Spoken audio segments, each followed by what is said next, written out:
welcome back to another episode of the Sayless podcast. I go by the name of Young Nikes, aka Nike 2 Wavy.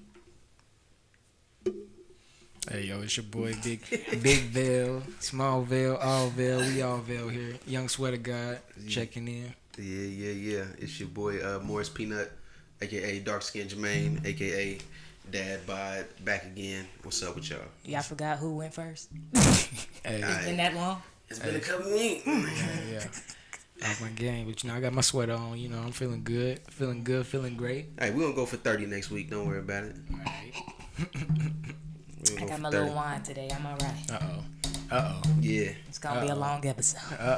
Yeah. Nike about to get active. It's gonna be a long episode today. Nah, Shout out to the high value man. Yeah. So that's how we start now. No, we're not. No, we're not. Nah, how was y'all week? It was cool. I seen my boy Young Sweater God out this weekend. Oh yeah. In Deep Ellum. Yeah. I had to show him a good time, man. I'm in full birthday mode right now. I'm focused. I gotta get gifts coming in. Gifts is delayed. I got flowers, these things, so I'm in full birthday mode right now. Hey, I seen Davell at the Crab House this weekend, right? And this is my first time in there. And I want to give a shout out to black women. Bruh, I seen a whole host of black women do the electric slide to Beyonce. Black people do the electric slide to everything. At a day party. And it was like the most beautiful NSYNC thing I've ever seen. Oh yeah, all different ages, from the young girls to the old ones. It was like the family cookout. Yeah, she was popping. Oh yeah. Man, I should have been in there. It was a move. It was definitely a move. Shout out to the Crab House. Yeah. In Deep Ellum, I ain't never been there. They good.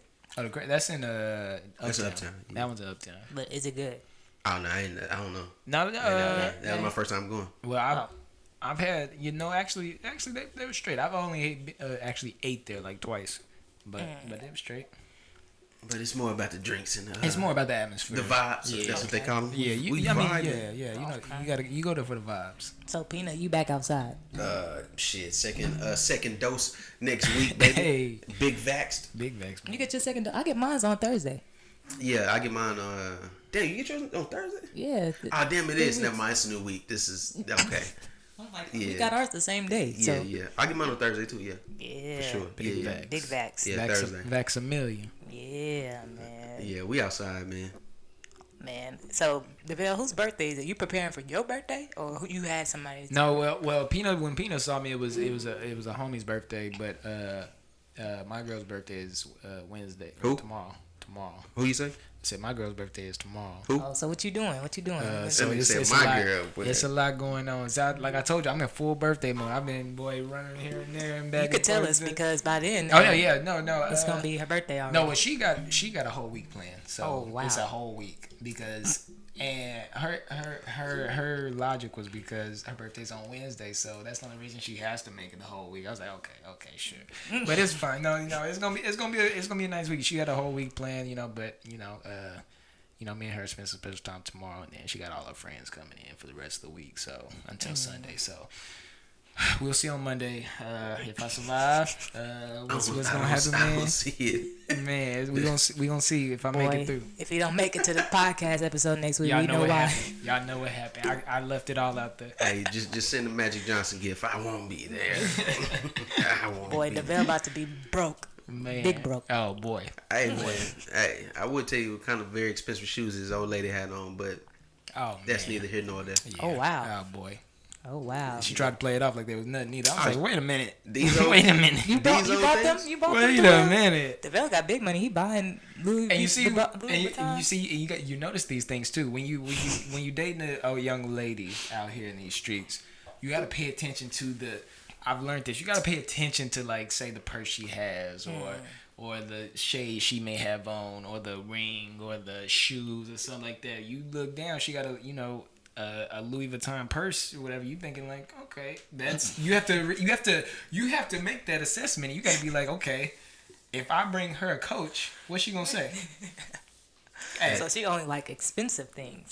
No, I mean, a lot of girls. I think, I think they appreciate the the thought of it. But I thought you was gonna say they appreciate the finer things in life, which Young Sweater God is able to provide. No, because he's out here getting money. But this is just women in general. I think. Well, Oh yeah. You know what? Since we talking about high value men and everything today, I think just women in general today. I think they get caught up in this lifestyle and things, and Instagram, and I have these flashy things and whatnot. And girls like nice things. I get it. Yeah. I get it. But you just got to realize, like, and not just like Michael, but like I said, just girls in general. You gotta assess these things, and then. No, you know what, low key. So, I was thinking earlier this year for my birthday. I was like, all right, I kind of want to go get like some designer shoes for my birthday this year. The big 30. I deserve it. I work hard. Yeah. I deserve it. Man, I went into the store thinking I was gonna go get some Gucci, some Balenciagas or whatever, Louis V's. I said, "This ain't me. That ain't you. That ain't me." Hey man, you can get you the slides. I was like, I am not about to spend no $1,000 on no shoes. And then I got one of my friends. You got it though. My friends held me accountable without holding me accountable, and texted me was like, "Hey, are you up on this stock?" And I was like, "Nah, I see you working, God. I see you don't want me to get these shoes. I need to I have to have my money make me money." Okay. So I wound up, putting that. What I could have put $1,000 on some shoes, I put it into some stocks. Let that grow. Okay. Yeah, but you still gotta treat yourself though. Oh yeah, I treated myself, but I treated myself to lower quality shoes. I mean, well, not low quality, but not as fancy, you can say. Yeah, I spent $200 on some shoes. I ain't spending $1,000. Yeah, the way I see it is like, whatever like I said, everybody, whatever you want to do, you do. Whatever makes you happy, you do that. Me personally, even like say if I was like a millionaire, if I was just a billionaire, I'm Kanye West. I'm the richest black man ever. Hey, shout out to Yeezy. Shout out to Yeezy. Yep. Say I'm Kanye West. I asked a friend of mine, how do you feel that would change you or change like your buying patterns? Like obviously you have more money, but just take you right now, who you are right now, and give yourself $1 billion basically, or just you're not worried about money. You got anything you would buy, you don't really have to worry about. It wouldn't hurt. It wouldn't hurt you. I think that for you would change first few like months, maybe I will be still like super super tight. Just because like even in the position that we're in right now, like we're stepping into our 30s, so we got a little bit more money than we had in our 20s. Put it like that, right? There's a lot of things that we think about before we like go and just splurge on money, right? Right. Because the fear of being broke again, right? Yeah. So I feel like if I was a millionaire or whatever tomorrow, I think the first few months, maybe even the first year, I would be real conscious of what I buy and what I do, just because of the fear of losing that $1 million, right? Kind of get used to it. Yeah. So once like I figured out a way to continue to build more money, generate more money, then I might be just like splurging on the, I'm gonna go get me a new Range Rover. So that would be your dream car, the Range. Probably if you had a G-Wagon. G-Wagon. I would probably get a G-Wagon. Yeah, the G63, yeah, for sure. Yeah, but like I would go and splurge on that. I might go on a little shopping, go to Paris, fly on a private jet to Paris and go on a shopping spree or something like that. So I would definitely like start living that after that. What about you, Peanut? Because they say money doesn't change you, it just makes you more of what you already. It just enhances who you already are. I am not gonna lie to you. First thing I'm gonna get. What's that? Mercedes Maybach 650. That's gonna be the first thing I'm gonna get. Stun on them. Yeah, but if I had it to, not just $1 million, but if I had it, money to where I wouldn't be tripping. Yeah, man, and I'll give everybody in my family $1 million. Sure. But I would definitely buy me a whip. Man, and I don't know, bro. I would take my family on vacation, bro. And it'd be like the most extravagant shit. Nobody had to pay for nothing. That's gonna be like number one off the because we got people that ain't never been on planes before. They ain't never left the country, shit like that. So my first thing, I'll probably for my whole family. Bring my whole family on the I trip. like that. I like that. sure. A big family vacation. Yeah, I for like sure. that. I like that. I For like sure, that because people be people be hiding the crazy in their family. We don't hide it. We put it on display, man. Right, so right. I'll bring everybody, man. Nah, For sure. rent out a whole private island just Man, for the sure. fam. For sure. That's a lit idea. It's- That's a real lit idea. Yep, I would do something like that too. Bring the whole family. That should everybody. just be a family reunion. That's a lit idea. Getaway. I like that a lot. What would you do, Davell? I might steal that idea. Honestly, I like that so much. I mean, but no, I think it's hard to say what you would do in a situation that you're not in, but I do believe, and and maybe most people feel like that, but me personally,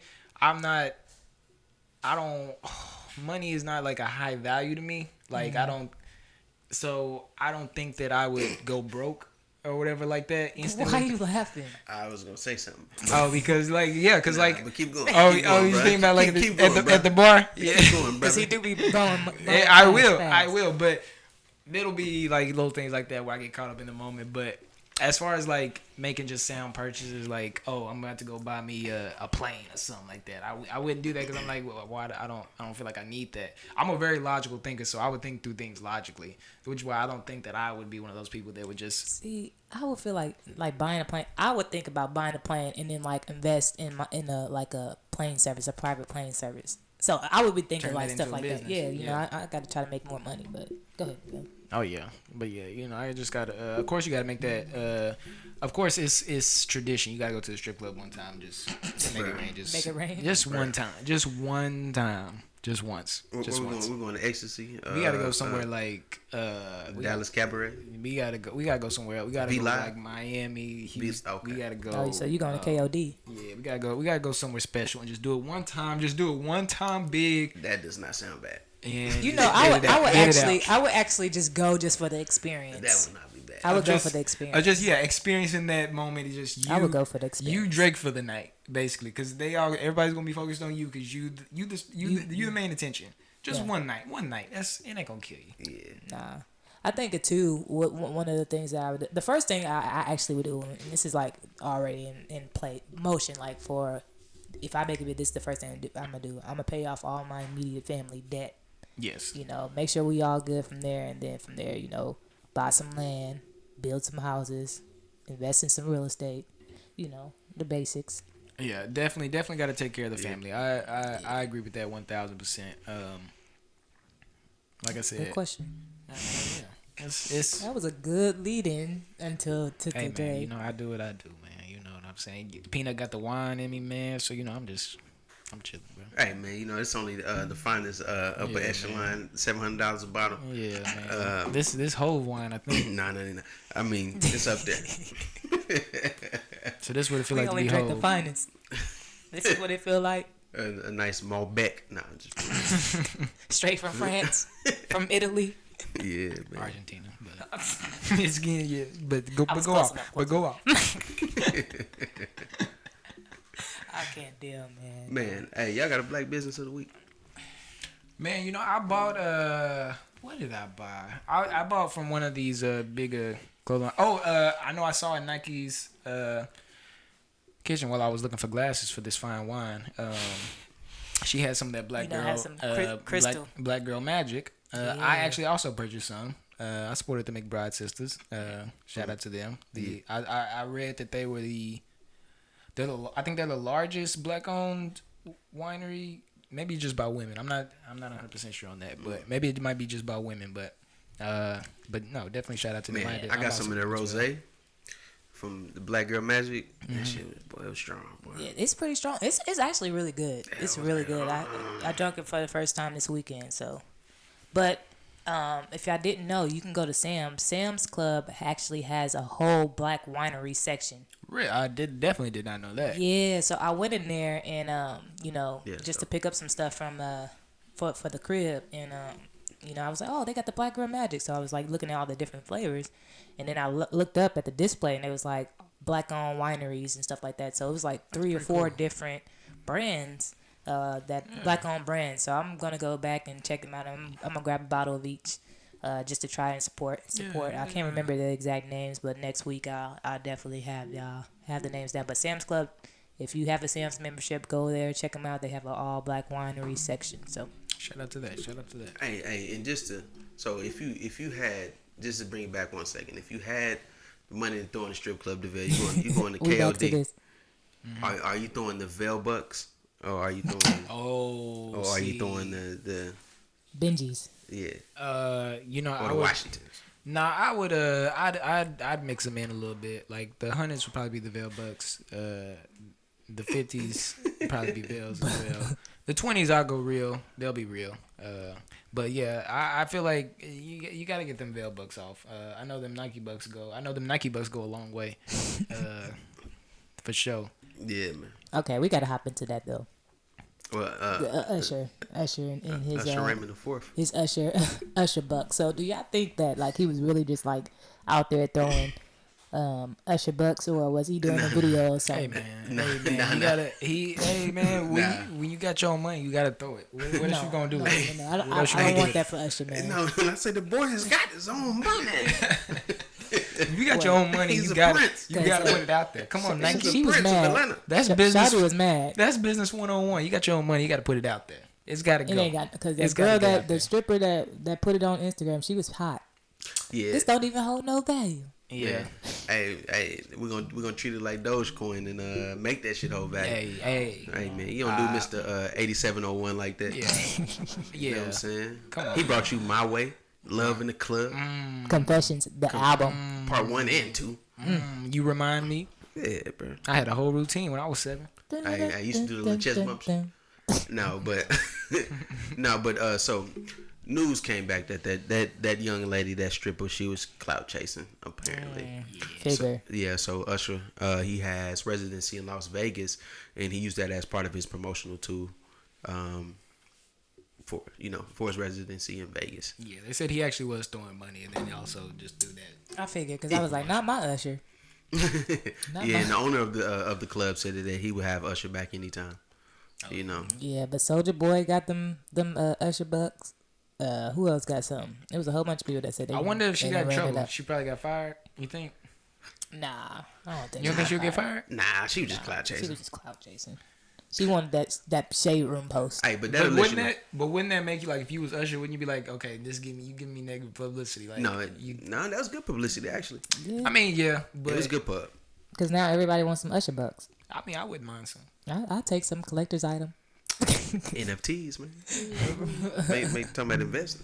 Yeah, for sure. But that'll let you know the difference between a West Coast stripper and the Southern stripper. Yeah. Southern stripper would have bigged Usher up. Yeah. And be like, y'all fuck with my nigga Usher. He Right. gonna be in Dallas at V Live all weekend. He got his own Usher bucks. Fuck with him. You know what I'm saying? Yeah, that lets you know. The bougie West Coast stripper. Yeah, she's probably from the Valley. Probably. Nah, but shout out to him, man. We love the legend. Man, I have a question. Since we're talking about Usher, do y'all feel like Usher and Chili were like soulmates? Because I do. I feel like every relationship they had after each other, it went downhill from there. I'm possibly, because when you love somebody, I think that shit is, there's something a person you never forget, a feeling you never forget.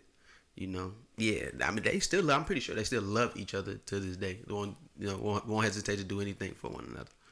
Yeah, I was just thinking about that not too long ago. I was like, man, Usher and Chili, they were like the perfect little couple.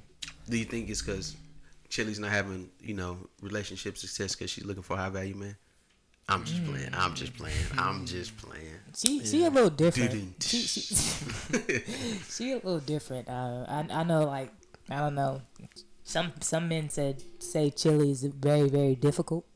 But I don't know. I think she just had lifestyle changes. But I feel like, she might have became difficult after the Usher situation. I think that because they were soulmates and stuff, and when whatever he did, on the Confessions album, it broke her spirits, and I think that's why she's more difficult than most. Man, interesting. Tell me you're lying.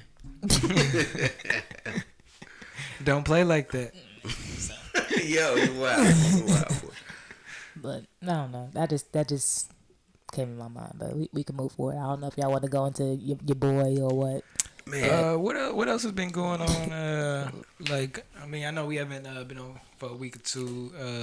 I mean, we could talk about our mix. Rest in peace. yeah, DMX. And Black Rob. Oh yeah, definitely. Yeah, and Black Rob for sure. Yeah, two legends. And literally a week after each other. That's crazy. Yeah.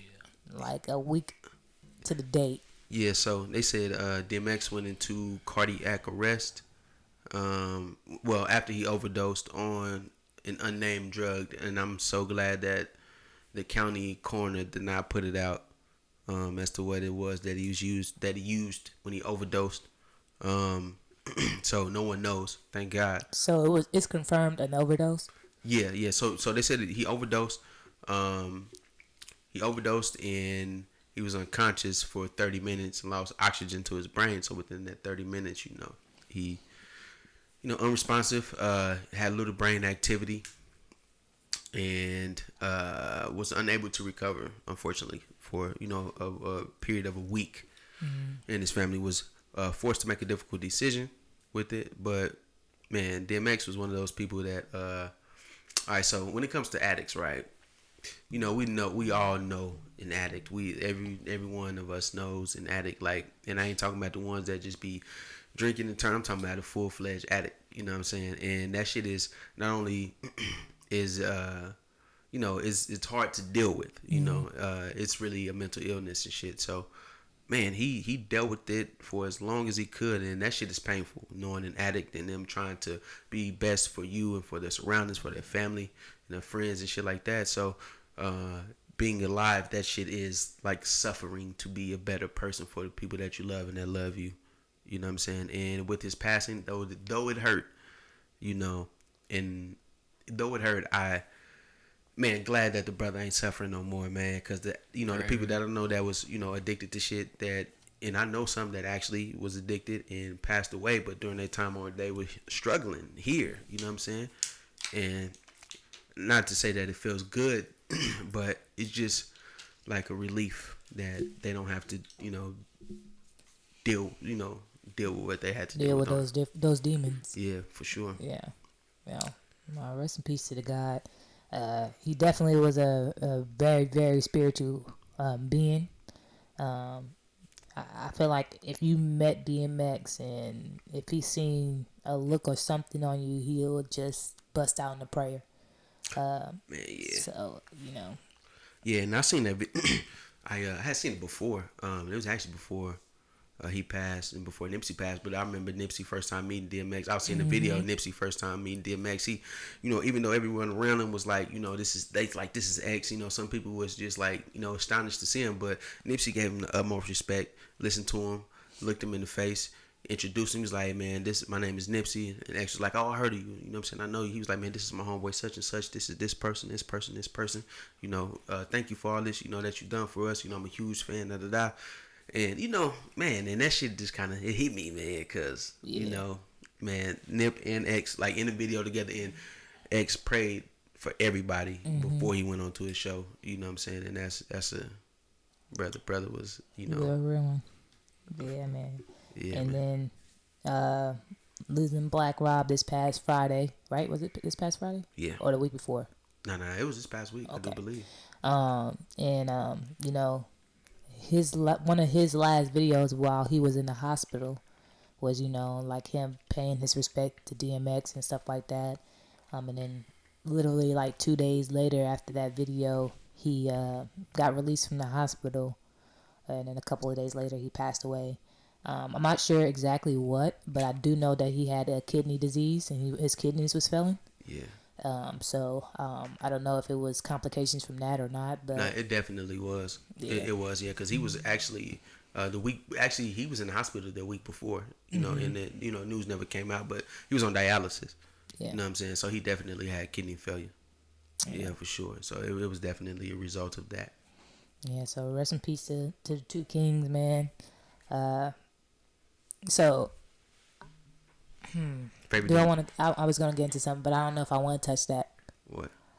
I was going to say something about Diddy, but I don't know if I want to touch Oh that. shit! Hey, I seen a report that Diddy's gonna pay for a part of the funeral. Then they need to pay for the whole thing. But yeah, Diddy. I'm pretty sure he probably still had his masters and shit like that. I just feel like, every artist that Diddy touches, like, they end up with nothing. Nothing. And then all of a sudden, like, they going through all these things. And I'm sure, like, they probably reached out for help and different things like that financially. But I don't know. He had Total, right? Yeah, he had Total. Yeah. I mean, we just lost Craig Mack, a year ago?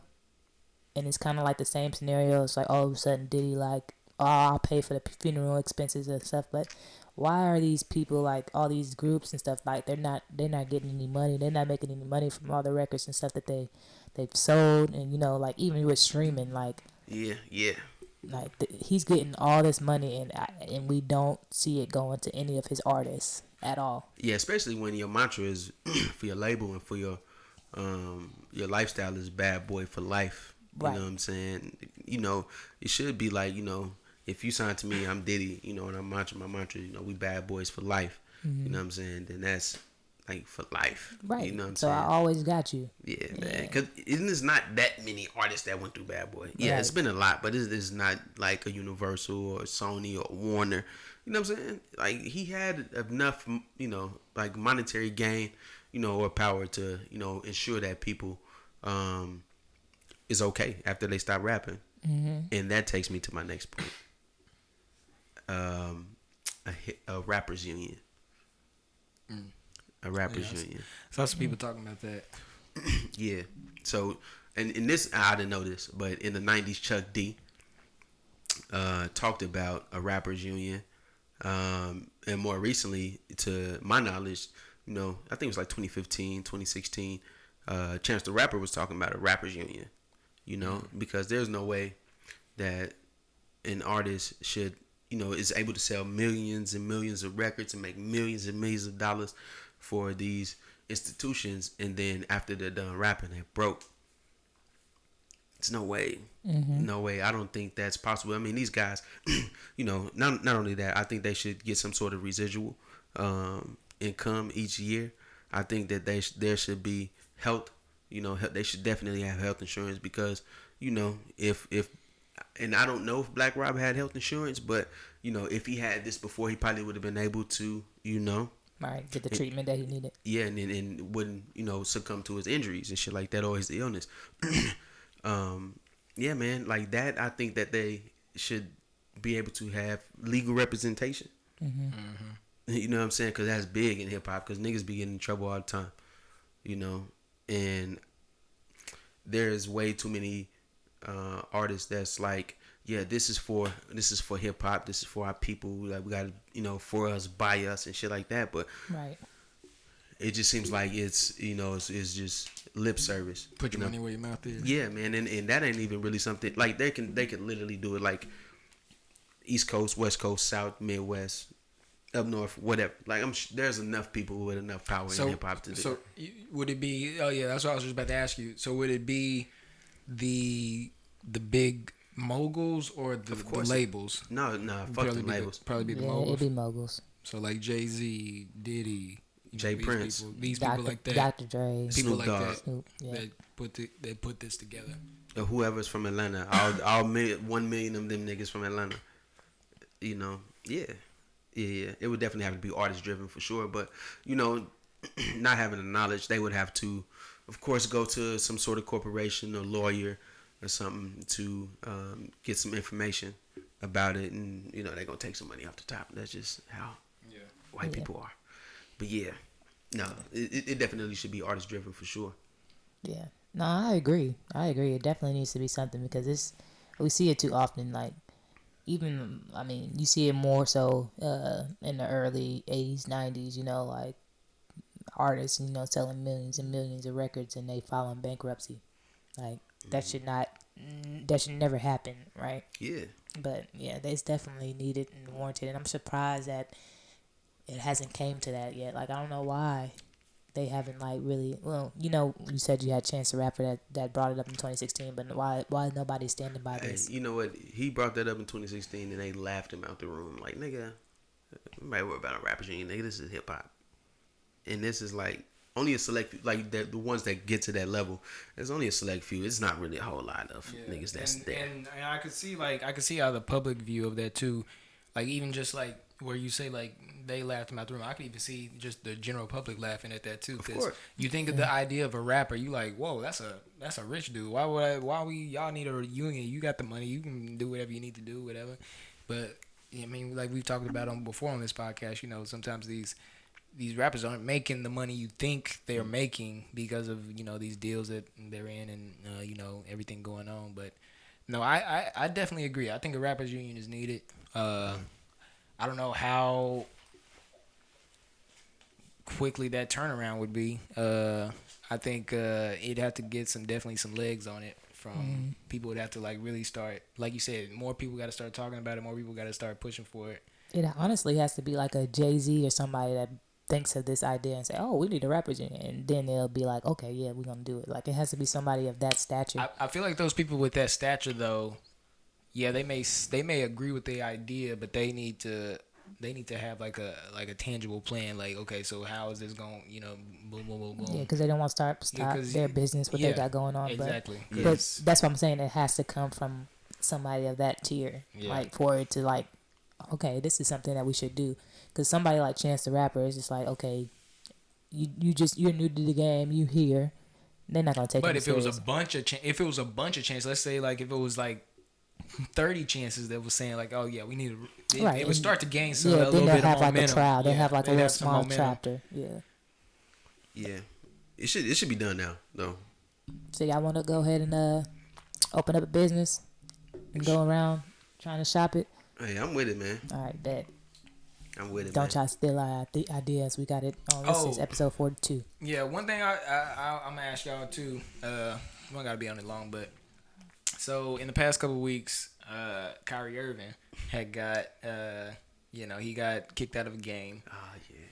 He was playing against the Lakers, and there's this guy named Dennis Schroeder who is from Germany. So apparently, they was arguing with each other. Kyrie was getting in his face, or whatever, and Schroeder probably said something like, "Nigga, what is you doing?" Like something like that, most likely. And Kyrie turned up on him. That's what got him kicked out. Turned up on him. He's all upset. Next day, basically, everybody wondering why Kyrie was going crazy or whatever. Kyrie says that basically he doesn't feel like people should use the N-word, like black people at all. He doesn't think black people should use the N-word. It's not. He said it's not. I don't have the exact tweet pulled up right now, but he just basically said it's not. We didn't flip it. It's still a negative thing. He says it's not a term of endearment. It's not a term of endearment. It's still basically an ugly word. It's still. He basically saying it's still what it is back then, and we shouldn't use it. How y'all feel about that? He can feel the way he feels about it. I remember our freshman year in college. We actually had a conversation in Afro AM about this. It's a question. And that was the first thing that we brought up is that, like we flipped the word and we took it as ours, know.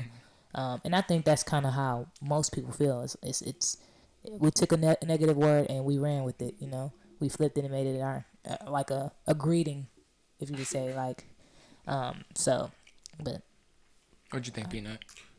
Man, I actually seen that video of Kyrie tripping out, wilding out on Dennis Schroeder. And man, I would say he sort of has a point. There's a point there. When it comes to Dennis Schroeder, someone that's from Germany. Yeah, he is from Germany. And the term originated here in America. Might have hit a little different. Yeah, I think he heard that accent, was like, oh, nah.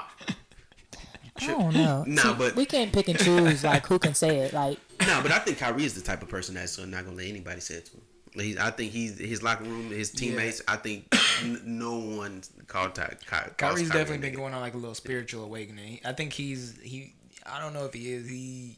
I think they said that he's been he was participating in Ramadan. They was calling him Ramadan Kyrie. Man, Man, I salute Kyrie for doing what a lot of black people don't do though.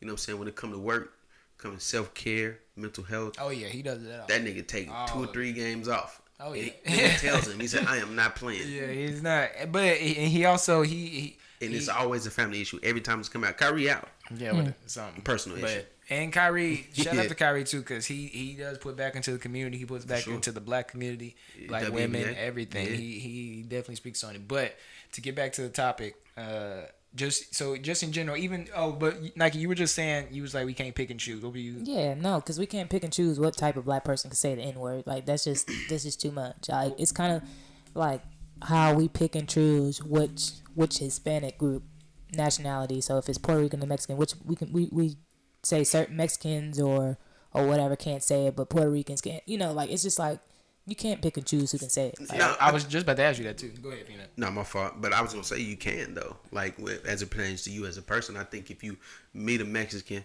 right, or anyone, and they be like, you just conversing, you know what I'm saying, and they be like, oh shit, what's up, my nigga, and you be like, no, don't call me no nigga.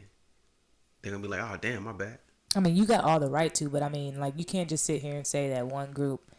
You can't make excuses for one set of friends and then not the other. No, but I think in Kyrie's case, you might be right. He probably don't tolerate it. Period. Yeah, so I mean that's fair if he doesn't tolerate it. Period. But if he around his black friends or he's with LeBron or whatever, let's just say, and LeBron's like, "What's up, my nigga?" and all that, and he cool with that. Like you can't. No, I don't think he's like that. So I don't think he would.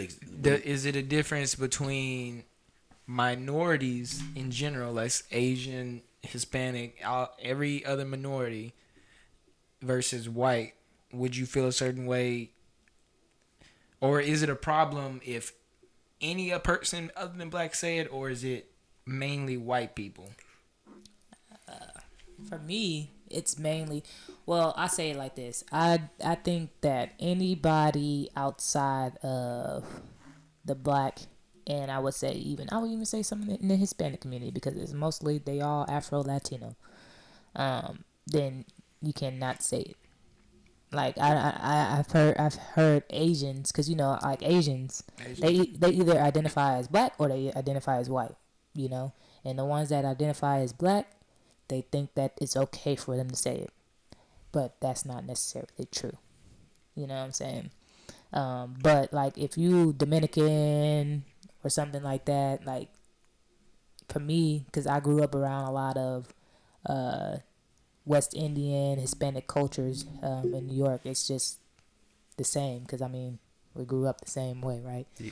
So, but like from an Asian, white community, even I would say even like an Indian community, it would kind of feel weird or hearing them say it. Like even my Indian friends, I would be like, okay, you forcing it. I hear you. And when you say Asians, you mean just basically they relate more to that culture a little bit, like whatever. Oh, that's what I say.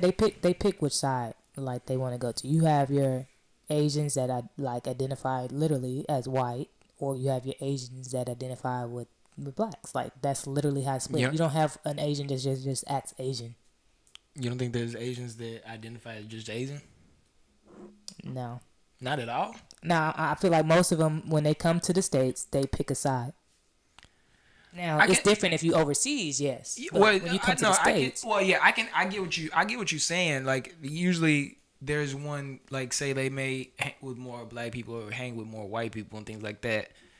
I don't know if they would just I don't think they would just identify, like they're saying, like, oh yeah, I'm just one of them. Like, I get what you're saying. I do get what you're saying. So I'm going off of experience. I've been into like trainings, diversity trainings with my job, right? And we have these candid conversations where, we'll have people of all different backgrounds and stuff, and we talk about like names, for instance. Like, if I rather identify myself as Jill or Jack or Bob because I know that I'm more likely to get a job because of the name, right? So when you talk about race, like I had this,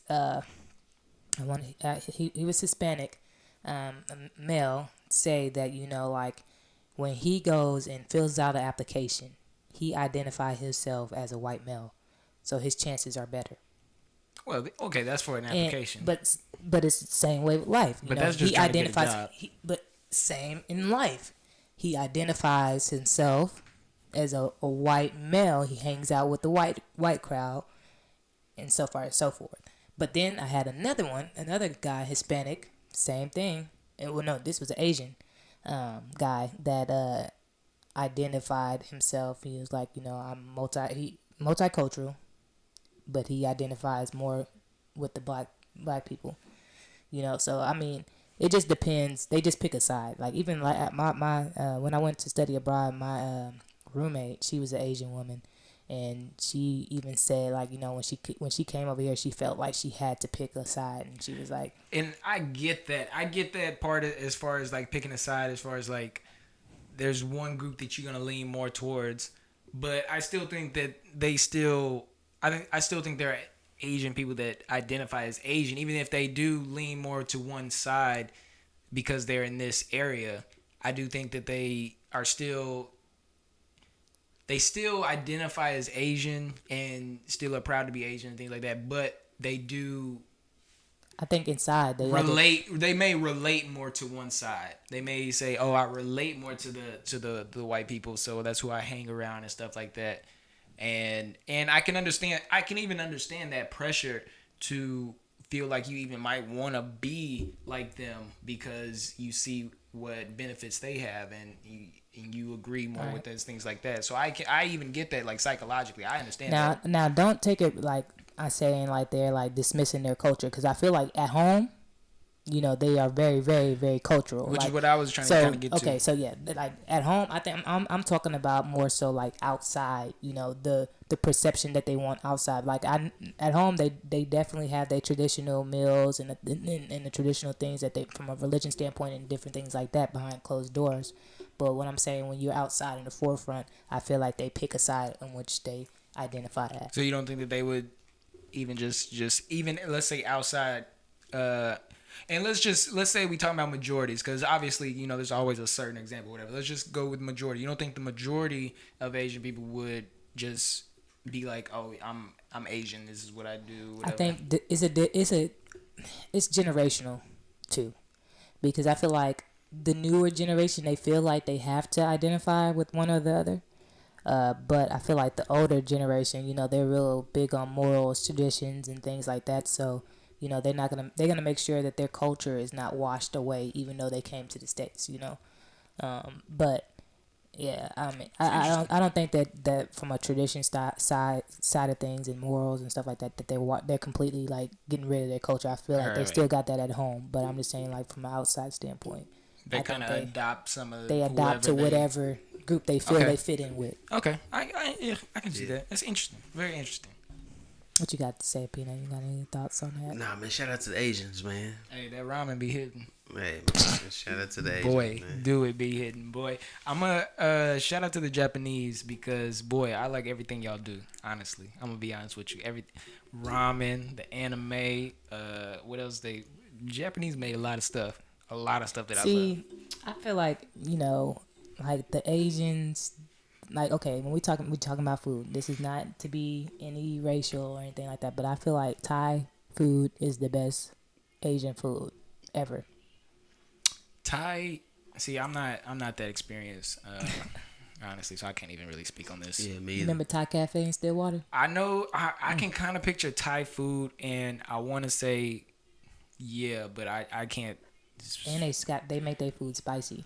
Yeah, I like spice. I like that make spice. it everything. So better. Thai food, you think, is the best? What's second? Top ramen. Maruchan. That's commercial. That ain't really real. Like, cause honestly, I don't really. I don't. If it's like, if you had to choose between pho and ramen, I'm choosing pho. But ramen. But ramen, no. Stovetop ramen is different. Ramen. Nah, I don't like going to the store and getting the ramen. I like the pho better. But no. I'm talking about we're not talking about going to the store. I'm talking about getting actual ramen. Yeah. Okay. I'm saying like the store top, like what you make on your stove ramen. That's like generic stuff. Oh yeah, no. I fucks with that. I fucks with the udus. You know what's crazy is I love stovetop ramen and stuff. I've always loved it. Like I said, even if I got rich, I would still have ramen in. I would still have ramen in the crib, and I would still make it. Facts. And for some reason, it never clicked in my head to like go get actual ramen at a store. And boy, that it's fire. Shout out to Ichigo and Deep Ellum, that Tori Python. Oh man, they almost know me by name by now. I've been in there so much. Boy, that Tori Python is. I've had pho one time, and it was. I didn't do it right, but it was blah. I didn't do it right. You gotta make it right. I didn't do it right, but pho is amazing. I don't even know what pho is. We gonna go on pho. You don't even want to have it pho. I mean, it was so bland, but it was because I guess I was supposed to add stuff. You didn't to add it. all the stuff. to it. See, they don't tell you. They don't give you no instructions. You gotta add that hoisin sauce, that fish sauce, that sriracha. I was like, bro, this is bland. Basil, I was like, I don't taste nothing. I was like, I'm eating water right now. I don't know what's going on. Nah, you gotta doctor it up. It's fire. I ain't never had it. Okay, we gonna go on the pho date. Sayless podcast. Or ramen. Hey, I'll try both. We could try both, but I don't know. So it's something about pho. It's something about pho. So pho is Vietnamese. Okay. Shout out to the Vietnamese. But yeah, I think I don't know. Japanese still winning though. So what is Japanese food? Ramen. Is ramen Japanese, Ramen or is it Japanese. or is it Chinese? It's Japanese. Okay. Because Chinese food is bomb too. Ramen also. Fried rice. Japanese also made all the cool little movies and shows that you watch. I don't watch none of those. I've never been into anime. Did not even anime. Godzilla. Didn't like Godzilla. What? It's probably, I don't know. It's a bunch of stuff. If you just go look. It probably is. Shout out to all our Asians. Yeah. Shout out to all our Although Asians. I have heard, if you like dramas, I heard the Korean people, they got some bomb dramas on Netflix. They got a whole like Korean drama section that apparently is good. I've watched one thing and I ain't gonna lie, it was good. I ain't gonna lie. Did y'all ever watch Fresh Off the Boat? Nah, I didn't. But it's pretty funny. Y'all should watch it. You know what I learned about Fresh Off the Boat is by my boy Eddie Wan. Yeah. Yeah, the same one that did the movie with Pop Smoke in it. Mhm. Yeah, that's his show. Yep. And it's about his life. Yeah, about his life, and you know his dad owns PF Chang's. Wow. Yeah. Okay. That's crazy. Yeah. He from Orlando as well. Like he I used to watch the show all the time on what's the station that I don't get no more. I can't think of the name of it, but yeah, I used to watch the show all the time and it was amazing. Yeah, no, Fresh Off the Boat, it's hilarious because if that's his true self when he was a kid growing up, then he was lit. He was real lit. Well, speaking of while we on TV, any other TV things y'all been watching? Snowfall. I know y'all on Snowfall. Go ahead, Peanut. Man, shout out to Uncle Jerome. That nigga, are y'all caught up? I'm caught up. Okay, alrighty. So this whole season, I feel like Uncle Jerome, he's like, man, something ain't right with Franklin and with Reed Thompson. Man, then when Aunt Louie got hit, boy, he was that boy went crazy, man. He got hit, he went crazy. Man, so last episode, Manboy got killed. Khadijah got killed. Spoiler alert. Yeah, man. Well, spoiler alert. Yeah. But man, I thought Scully was gonna have a more crazy role this season, man. But after he hung a little dude on that cross, man, he kind of got a little religious and felt like he was being punished by what he did, and that's why his daughter got killed and all that. But now I said the episode before. I said episode 8 was the best episode I seen this season. Then episode 9 came, and I was like, man, this is the best episode this season. So hopefully I can, three-peat and be like, damn, this is the best episode I've seen. Because the next episode is the season finale. Yeah. I mean, Reed Thompson is a bad boy. Irene Abe, the reporter. Man, she was getting too close, man. And man, you're a trained killer, man. You don't trust no CIA agent. Yeah. Regardless of what he tells you, he made it seem like he got kicked out. Well, he did, but they shut down his operation. But like, he made it seem like it was over with for him, and he's gonna turn on the CIA. Which I kind of feel like the story that he told her was a real story, though. Probably. And that's why he took the recorder after she crashed, and yeah, it's probably it's his insurance. Yeah. In case she goes haywire. Mm-hmm. Yeah, but I'm looking forward to next episode, man. This come on tonight, right? No, tomorrow.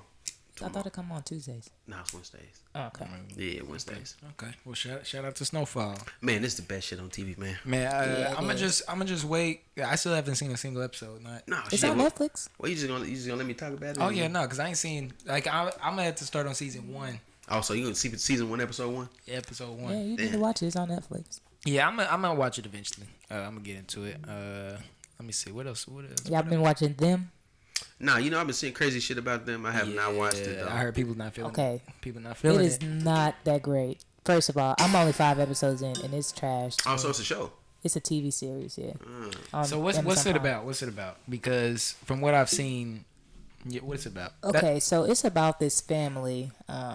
They moved to Compton, California, and back then this was like in the 50s. So back in the day, Compton was an all-white neighborhood, and yeah. So pretty much they moved to Compton in this community that's all white. It's a black family, obviously. The dad got a job working at some as an engineer somewhere. So they moved them to this house, and this house has like evil spirits and stuff in it, and then the neighbors is not making it any easier. So like it's kind of like a kind of horror, kind of like a Get Out mixed with Us. Okay, That's what so what I've been seeing is like, do like the kids be getting killed by white people and stuff like that. So and it's okay, so I wild. haven't finished the whole thing, but it's 9 episodes, I believe, and I'm on episode 5. Like, people was like, oh, they were cringing like the first couple of episodes. I didn't even. First of all, I don't like movies that have spirits and possession and things like that of that nature, and I didn't feel none of that. Like I didn't see none of that. Well, I don't know if they talking about cringes because they were scared or whatever, but I know people was talking about like that's the Lena Waithe one, right? That Lena Waithe made. I don't know if Lena Waithe I believe so. made it. I'm thinking that's the one she made, right? Maybe. So people was upset because they feel like we just watching another show or something about black people going through crazy shit. Like black people getting killed, black some white people killing the black kids and all this stuff, black trauma. So that's been the talk on Twitter lately is we tired of seeing black trauma, especially from Lena for our Waithe. movies and especially from her because she's done a lot of them. Yeah. But just in general, like people were saying, why can't we just have a show or a movie that's just black people just doing stuff, just empowerment, just being regular, like you're not getting killed by a cop, you're not a slave, you're not being killed by white people or chased by white people or nothing like that. You just some random story. I get that because we tired of seeing why people in our community are that putting stuff like this out. We already get enough of that from the white community, right? Right, because that's what the white people think that we want to see. Exactly. So yeah, no, I feel that. The white people think we want to see that, so we should not. If our people should not be focused on that. We need to just. People was like, why can't we get like what's some random white movie? 50 First Dates. 50 First Dates. Why can't there be a black 50 First Dates? Where right. It's just him, she got memory loss or something, and he's just trying to date her and stuff. Why can't it just be some random movie? No, it happens. It happens, but we don't support him. Like that Terrence, Terrence J? Is his name? Yeah, Terrence J. He came out with a movie. Oh, is it like The Perfect Match or something like that? Yeah. Well, niggas didn't support it. Yeah, because we don't like them corny movies. Well, but see, those white movies, those types of movies are corny movies. Probably considered, white. That's a good point, Peanut. That's a really great point. True. People will say that's corny, and then also at the same time say, well, why don't we have these random movies? Like, so right. that's a really good point, Peanut. I don't think those movies are corny. Actually, 50 First Dates actually is one of my favorite. I love 50 First Dates. Honestly, I love Adam Sandler. I think it's just because we're so brainwashed into being the villain that like that's what we expect to see on these movies. So it's kind of like weird, like because like, those are the type of movies that hype us up. Like we want to be the bad guy and stuff, and it's just because we've been brainwashed for so long. Like like I sitting here just thinking about just talking. Like one of my favorite movies is Set It Off. Yeah. Like. But we are brainwashed that much. Now that I think about it, one of my favorite movies is it was brought out as a comedy, but it's more of a trauma. It's crazy. Life. See? That's my whole time favorite and movie. you think what life is about what it's actually about. Exactly. Niggas was in prison for 50-some years. For something they didn't do. For something they didn't do. Watch all their friends die. Yeah, so that is a conversation I think that needs to be had. I mean, because me personally, but me, you know me, I'm a goofy dude, so I like goofy stuff. I like seeing them goofy comedies and things like that. Oh, comedy is my favorite genre. Yeah, so I like seeing that. So I would personally love to see that. I know, but I could seeing black people saying like, "Oh, that's corny. That's I ain't watching that. That's corny. I'm trying to watch that." But they would be quick to turn on something like if it was two gangs fighting each other or something like that. I'd be like, "Okay, let's watch that shit." Right. You know, we messed up. Hey, you know what? Yeah, We messed up for sure. That's true. A lot of people don't like Blackish, but I thoroughly enjoy Blackish. Like, And see, I think Blackish is very corny, but I watch it. I watch it. So Nike the problem. No, I watch it. I watch it. I watch it. I think it's corny, but I watch it. It's needed for the ecosystem. It is. Yeah, It's- man. It's on a major network. Man. Yeah. It's on a major network. Right. It has someone that's like A known name. yeah, man, a wife that's a doctor and like Yeah, we need more. We need more. Guy that's We president need of more of the marketing and things shit. that black people think is corny. We nigga need in more. nigga in the sneakers and shit and you know Yeah. designer Gucci sweaters but he's still a normal person. He from the hood, so he try to as he gets older he trying to reconnect his Right. kids to like, well, this is where I grew up. I used to get my hair cut here. This is how life was for me, even though they're privileged. Yeah. You know what I'm saying? So some shit that We need more. I'm probably we gonna need deal with more. when I We get need more. More of that. More of the corny, please. No, I mean, I it's true. We do need more of the corny. It's even like with relationships, right? Like especially the younger generation, they glorify these celebrity relationships and stuff like that. But we talked about it time after time. Russell Wilson is a cornball, but he's a good dude. And why is he? But why is Like- he? Well, why is he corny? It's just But you know what? I think that's a woman's assessment. That's a woman's assessment of Russell Wilson being corny. I think, my personal opinion, this nigga got one of the most beautiful women to ever do it, and like they are living their life, and this shit looks amazing, and like they're actually happy. You don't hear no scandals and no shit like that. And he's still playing football. He's still the guy. He's still that guy. You know what I'm saying? He's the opposite of corny. To me. Okay. But I understand the corny perception. I get the okay. corny It's perception. different now that he's But- in a relationship and stuff like that. But if he was just regular dude. Without Sierra, we'd be like, oh yeah, he just a cornball. Because honestly, I felt like Sierra. What you mean by made regular dude? I'm just saying, like let's So say he he was was just an NFL, just in the NFL, and he didn't have Sierra. So just basically take Sierra out. Because I felt like he leveled up when he got Sierra. Wow. That made him more. Wait. So that made him more appealing to you once he got Sierra. No, because I don't think he's attractive. Well, not even just like you would want him, but just he it became was more like, appealing. For me, it was like I gotta find a cornball. Well, I wouldn't phrase it like that. But not like that. But you get where I'm going. I was like, I need to find a good solid dude, because it's like Russell Wilson is not somebody that most females, black females, would go for. Right? And but my Because and you want the bad where I boy. want to get to, see right there. That's where I want to get to. Like, why is he considered corny? Is he corny because he would be the one that's going? I'm gonna do my best impression. Is he the high value black man? Yeah, like is he corny because he would open the door for you? He would tell you good morning. He would No, take because care of you, that's all this stuff that you want that type of But attention. why I would think he it's be just corny? like his persona. I think it was his persona that made him like he was real like super proper, and it's different. But you know what? Also, the only thing we know about, we don't know him personally or his personal life. But I think before, the situation that he has now, he's a young black professional, right? Mm-hmm. Quarterback, the face of a franchise, and I think what he was doing was kind of assimilating until he came into his own as like being comfortable with being a black man.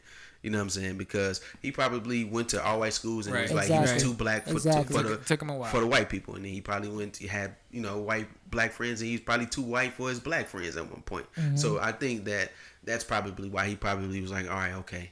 So me as being, is he biracial?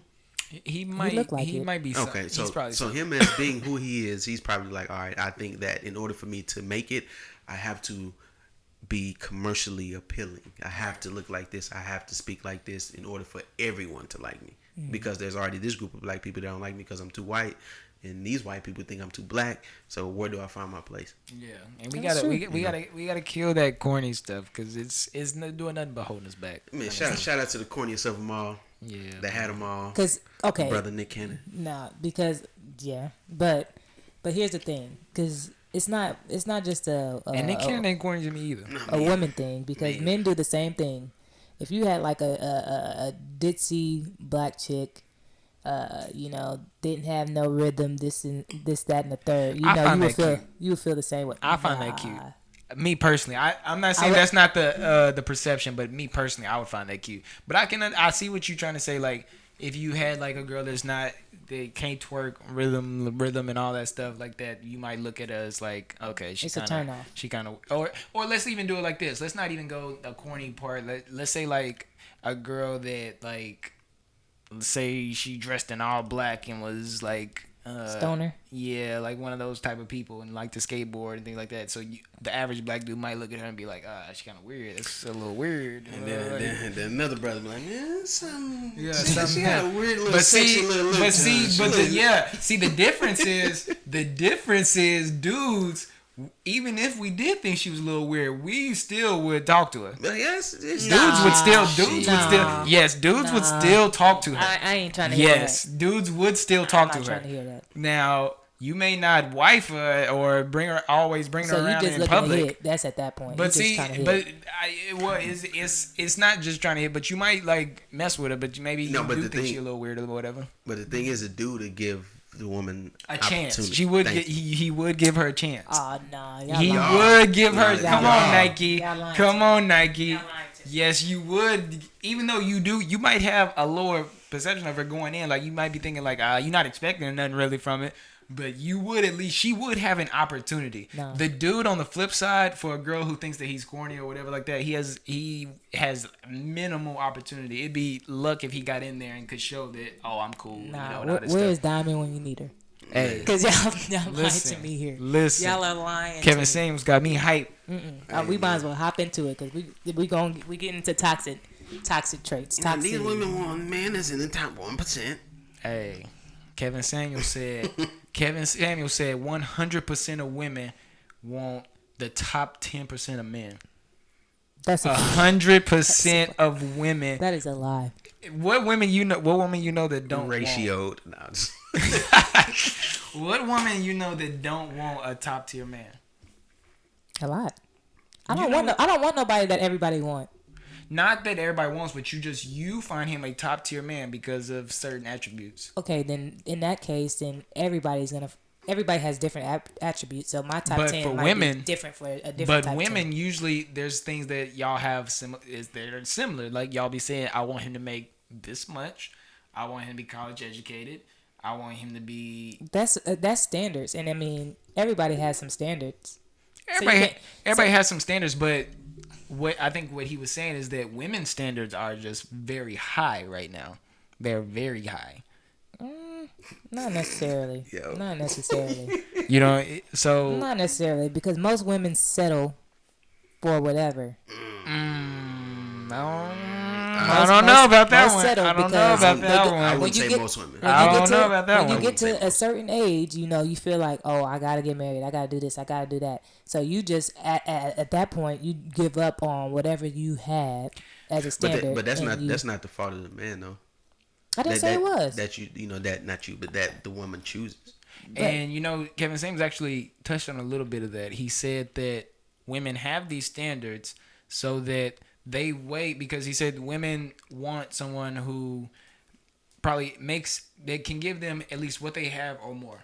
Women just want security. That's it. What does that look like? I mean, it's different for everybody.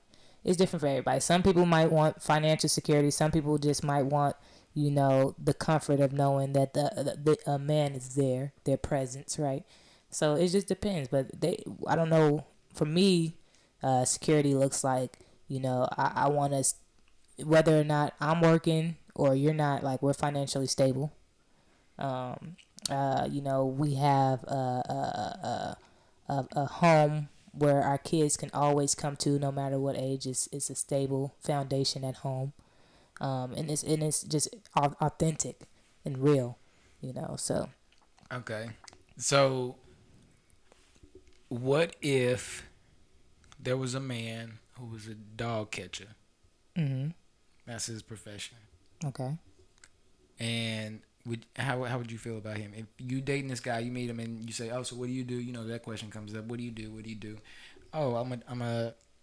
Now you got to say animal control. I'm animal control, but I work for the city. Got benefits. No. So what would you say to that? I mean, for me, again, I'm gonna repeat what I just said. We would just, if we were able, first of all, if he's a good guy, I'm gonna give him the chance, right? But again, I want financial stability, so. So he needs to make at least what you make, or around. If I'm making pretty good change, right, then it might not matter so much. But if I'm like, borderline middle class, or whatever the case may be, it gets tough the more kids you have, then it's gonna be like, it might be a little problem. So you're saying at a certain level of what you made, you would be willing to accept someone that made, let's say under 60,000. Okay, so let's, for instance, the Sweetie and Quavo conversation. We talked about it on the podcast not too long ago, right? If I'm a millionaire, I'm not gonna be mad if I date somebody that's not a millionaire. Do you really think that you would date someone that and for this example, it's someone that's saying under 60K a year right now? Yeah. Would you even give that guy a chance once you found out what he did? Yeah, I would. You think you would? I would. I don't think you would. I would. I don't think you would. Why? I don't think you would. But okay, you saying somebody under 60K. First of all, you don't even know how much I make, so I could make under 60K. No, you saying that you was a millionaire. We saying if you a millionaire. If I was a millionaire. Oh, you saying if I was a millionaire? Yeah, you said if you was a millionaire. Mm-hmm. I don't think you giving that guy a fair chance. Nah, if he present himself a certain type of way. I don't think you're giving him a fair chance. If he present himself, I don't think you're giving him a fair chance. No, because this is how you see when you get into like a certain social class, right? Right. You probably won't come across somebody that makes under 60K unless you just like really kicking it with your friends in the hood or whatever the case may be. But at that point, if I met a guy, let's say he faked his way into this A-list celebrity party, right? And he presented himself in a manner that I felt that I really liked him, and I was willing to give him a chance. And then I come to find out that he makes $20,000, $40,000, and I'm a millionaire. Hey, at that point, if I can't help that I fell in love with this person or whatever. Okay, let's change the scenario. Mm-hmm. Take out that atmosphere. Let's say you walking out of somewhere, and he catches you on the street. So this is just a random occurrence. So there's this ain't like you have no idea what he could do. And then it's like something you just have sparked. no idea what he could do, but he just comes and talks to you, blah blah blah blah blah blah blah blah. And then say he swings your number or something like that. So you don't have any idea what he does or anything like that. Mm-hmm. Do you think that you still would give him a chance, even once you find out? Because then now you wondering about him. You think, what does he do? What does he do? If he was attractive, and then I seen something, or I felt like, like if we had a good first meeting, right? Then I'll give him a chance. I'll try to, I will try. But see, this is you're gonna tell your friends, right? Oh yeah, I'm definitely tell my friends. So what your rich friends gonna say? But see, I wouldn't go to my rich friends about those things. I would go to my true friends. But if you okay. Let's say you go to your let's even say your true friends. You go to your true friends, and they are aware that you are a very wealthy woman, high up there, and then you be like, oh yeah, so I met this guy, and blah blah blah blah, but he's a dog catcher, or he does whatever. Nah, they're gonna clown. They're not clown, gonna support that. I don't think they're gonna support that. No, they're gonna clown, but no, because my friends are very, very supportive. Like if that's who you want to be with, then like that's kind of because that's the age where we're at. But you wouldn't know at that point. You just meeting him, so you basically only had like one or two times with him. Okay, so yeah, I'm gonna talk him up. right? So you Because gonna you're be gonna like, talk oh him yeah, up. I think he could Yeah, be cool, for you sure. know, blah blah blah blah. I just met him, you know, but then you tell him that part. Now I might be wrong. I could be wrong, but I'm gonna say that they would tell you like, I don't know about that, Nike. I don't No, they know. gonna first they gonna definitely clown, but they gonna be like, like, do you feel like they gonna ask me all the girl questions, do you feel like, you can genuinely have the relationship with him, this and that, they gonna get me thinking, but like at the end of the day, your heart wants what the heart wants. Like, I use Tia Mowry as an example every time I have these type of conversations because like her husband, she met him and he was a nobody. Like I think at a point like he was homeless on the streets. And, she helped like get him acting jobs and things of that nature and married the dude. So I mean, the heart wants what the heart wants. So it doesn't matter what class you in or whatever. Like now it would be different if I like a hobo, a homeless man or something like that on the street. I'm not gonna go and like make the effort to clean him up and this and that and then do all that extra stuff. You know what I'm saying? So do you think with that example you just talked about, you think that is the majority of how women think or the minority? I would say it depends. So I would say it depends on age. So like if you say like this new generation, hell no, hell no. But for our generation, like the in between, I would say from like people born between 85 and 95, right? The in between generations, because we got the best of both worlds, right? We learned from the Generation X, but we seen everything from technology advances and all that, and we can kind of relate to Gen Z, right? So I feel like we have the best of both worlds. So I would say like that age group we'd be more accepting to that. But for the younger age group, nah, they want somebody that's flashy, has it all. Yeah. What do you think, Peanut? Man, I think a woman. It has to be a very rare occasion. Because I think a woman that has wealth and status is not just gonna fuck with anybody, unless the guy's like, a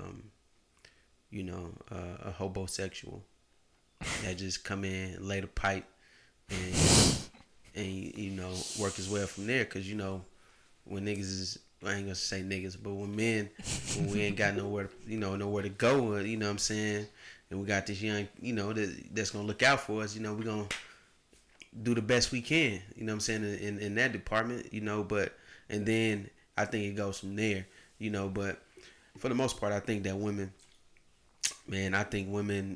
like a guy that has something going in potential, because if you meet a guy, and I can't speak for women, but I think that, a lot of women, if they meet a guy, and ask him what he does, and he be like, I'm a dog catcher, or I'm a manager at McDonald's, or what I'm saying, or something, I drive for UPS or something like that.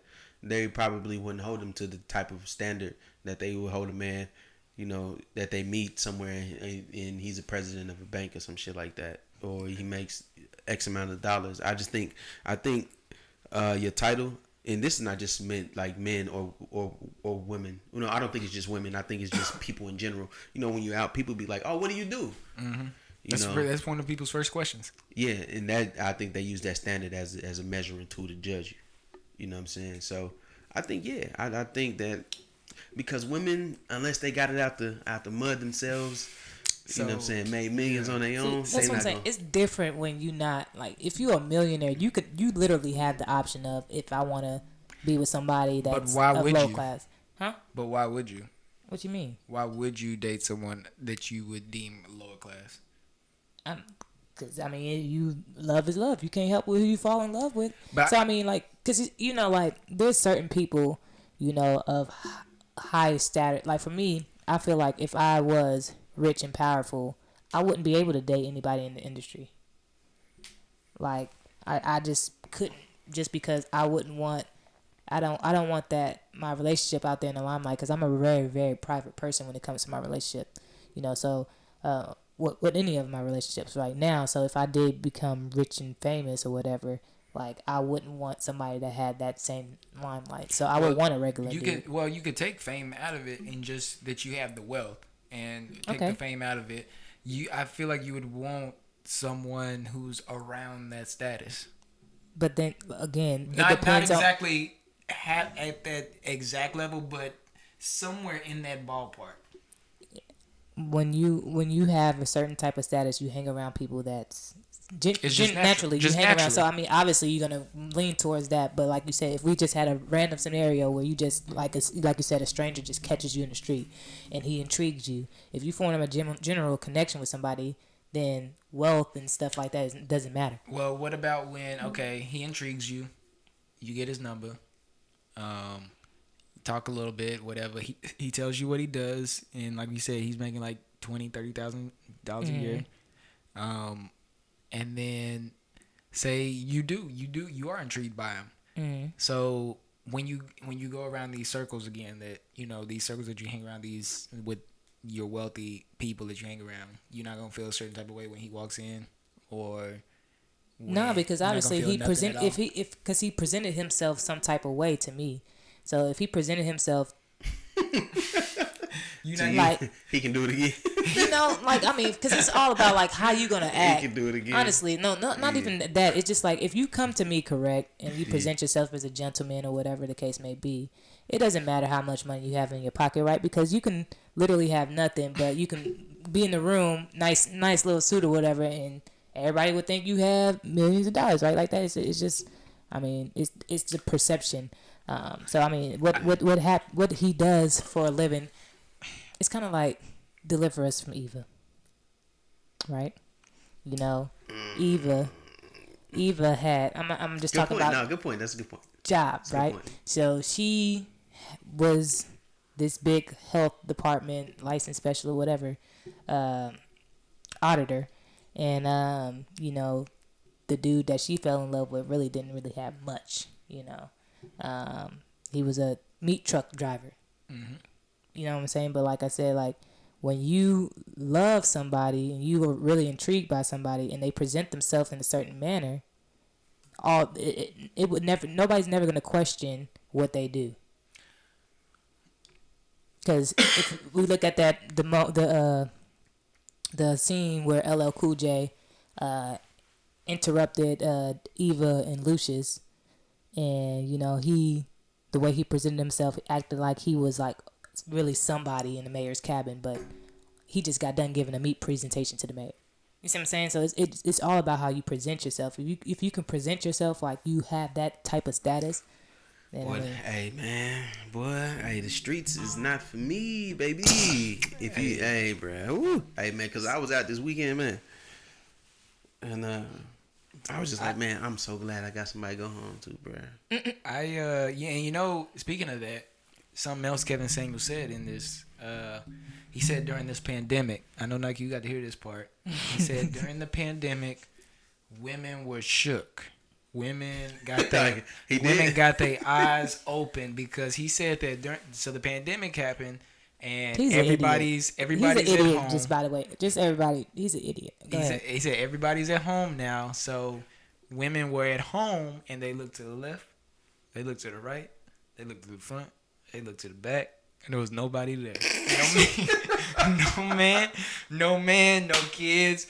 And he said that they got a slight glimpse into a possible future where they could end up, you could end up old and alone, unmarried. A stat he kept saying religiously on there was that only 1/4 of black women are getting married. So 26, he said 26%. That's his facts. I don't know if these are true. I have not fact checked these. That's his facts.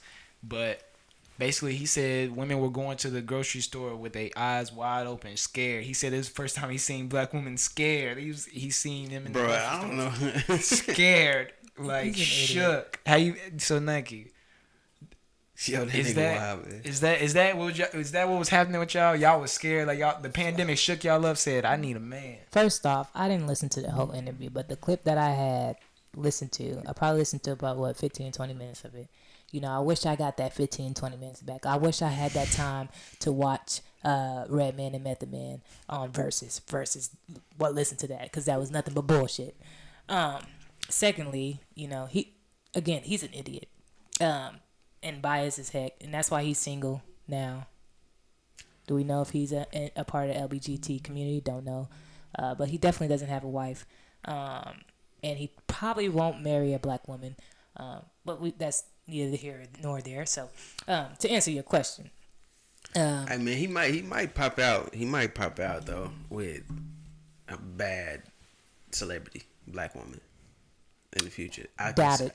I don't know. Something is telling me that he's I ain't gonna say he's pandering because he be hard on women, boy. So I can say that he be pandering, but if he does, it's all clout. I saw that a lot of women do actually. Well, a lot of women do. Well, I won't say a lot of women. I'll say that I was seeing comments and stuff. I was looking at stuff. There were a good amount of women on there that were saying like, he gets a bad rep because he's so brash and so harsh and so this and that. But actually, some of the stuff he be saying is actually true. Like it'd be some stuff. Nah, they on there just talking. No way. Now there are some things that I did agree with him. Now I thought there was things that I thought he was wilding a little bit. Like I feel like he takes things to the extreme. Basically, I think he takes it to the extreme.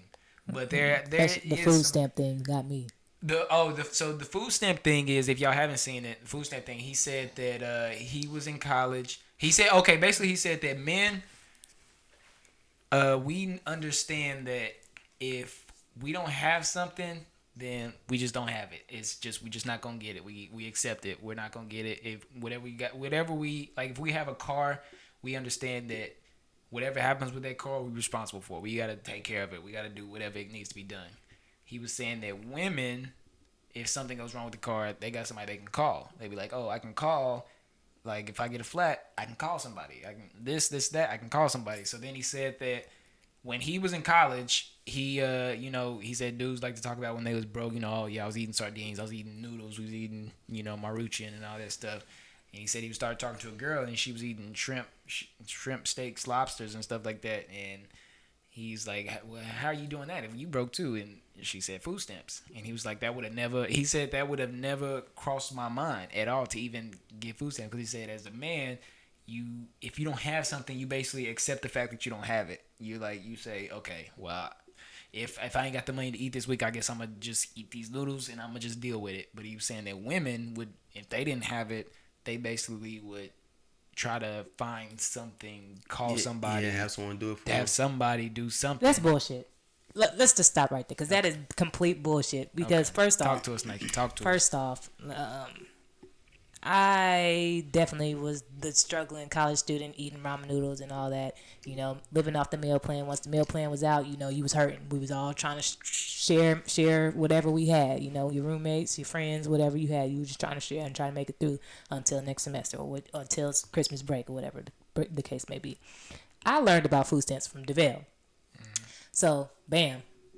That's that. To be fair, I learned about it from somebody else too. So, but we wasn't going out looking for a handout. Like I didn't think that we would qualify for food stamps, and stuff in college. Like yeah, it wouldn't cross but like he said, it would have never crossed my mind. Never crossed my mind. Food stamps would have never crossed my mind at all. I just found out that he went to OU, University of Oklahoma. Yeah, shout out to the Sooners. Man, but at the same time, that makes me. If someone told him that he could get food stamps as a college student, and 95% of their population is white.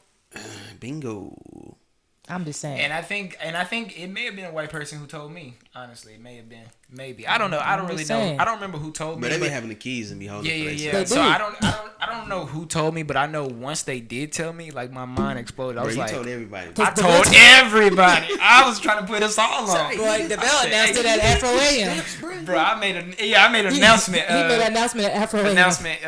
If y'all, my brothers and sisters, if y'all didn't know, did y'all know that y'all could get food stamps right now as a college student? Boy, we was all in that thing. I was gonna see. I'm one of the people. Hey, you get a card. Listen. If I eat, we all gonna eat. We all eating. I told everybody I could find. Hey, I told random people we was late to the game. That was like our junior year. Yeah, it was late. Late to the game. Like I said, it would have. But like I don't know if See, I don't know if women would have thought like that either. I don't know. I can't picture women thinking like that either, honestly. To think like, oh, we broke college students. Mm-hmm. I wonder if we can get food stamps. I don't know if they would have done that. I don't know if they would have done that. I don't think that's a woman thing. I think that's just more of a privileged thing that you would have known. Exactly. Maybe. Because, like I said, for me personally, it would have never crossed my mind. Boy, man, my refrigerator would have been stopped, boy. Boy, I went in there. So after Davell told me, he was getting this amount. He was like, just tell him that you make this and don't, you on student loans, this and that. Man, I went to there, and they gave me $20. I was pissed. I only got $20 in food stamps. See what you were supposed to do. What I did when I went in there, I wore like a shirt with some holes in it, put a little mustard on there. I grabbed a couple of random kids that was pulling on my leg or whatever. I was like, what y'all gonna do for me, man? They're gonna have some IRS. He gonna have IRS come after him after this episode. Man. Yeah, they gave me $20 one time. Then they said I didn't qualify for it no more. They gave me $200 a month, and boy, I was up in that I thing. remember. Boy, I was up in the reserves. Boy, I was going up and getting all the snacks. Boy, as soon as I was in Walmart waiting at 11:59 waiting like this.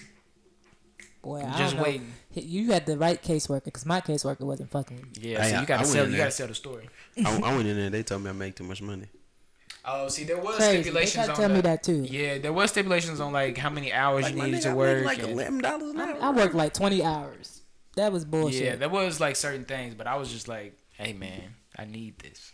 I need this. They got the good caseworker. They hooked him up. They definitely messed with me. Yeah, well, you're a special case, man. Yeah, eventually they cut it off though. They come after him later, boy. They cut you it owe off. The government this much. Man, hey, they made the rules. I just followed them. Yeah. So Kevin. Oh yeah. Another thing he was saying. He was saying that women. And and most of this, I'm assuming he's talking specifically about black women. Yeah. So he said that women feel extremely comfortable with saying what they don't want from a man, what they don't want, what my man needs to have, what I don't want, all this stuff. And he said that men have kind of accepted what they can get, basically. Basically. Then he went into saying, quoting TLC, no scrubs. Yeah, a scrub is a guy that thinks he's fly. And that's bullshit because men talk about the same shit about women. I think the counter song to Scrubs was Pigeons. Did y'all ever hear Pigeons? Yeah. I heard Pigeons. A pigeon is a girl who walking by. She frontin' like she can't say hi. It was a response song. But men do it all the time. So do what? Talk their true feelings about a female.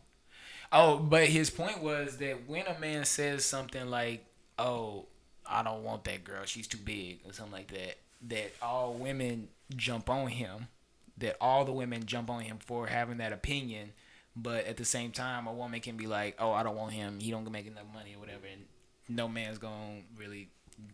All the men ain't gonna jump on her for saying that or nothing like that. Basically, is what he was saying. Nah, because they're gonna call her gold digger and whatever the case may be. So that's not. But have men not accepted that? Like that I feel like the general consensus of men would think that women want a man that makes a certain amount of money. I mean, yeah. I think men do think like that because that's what we see, man. That's what you see. That's what we see. Like, especially if you have social media.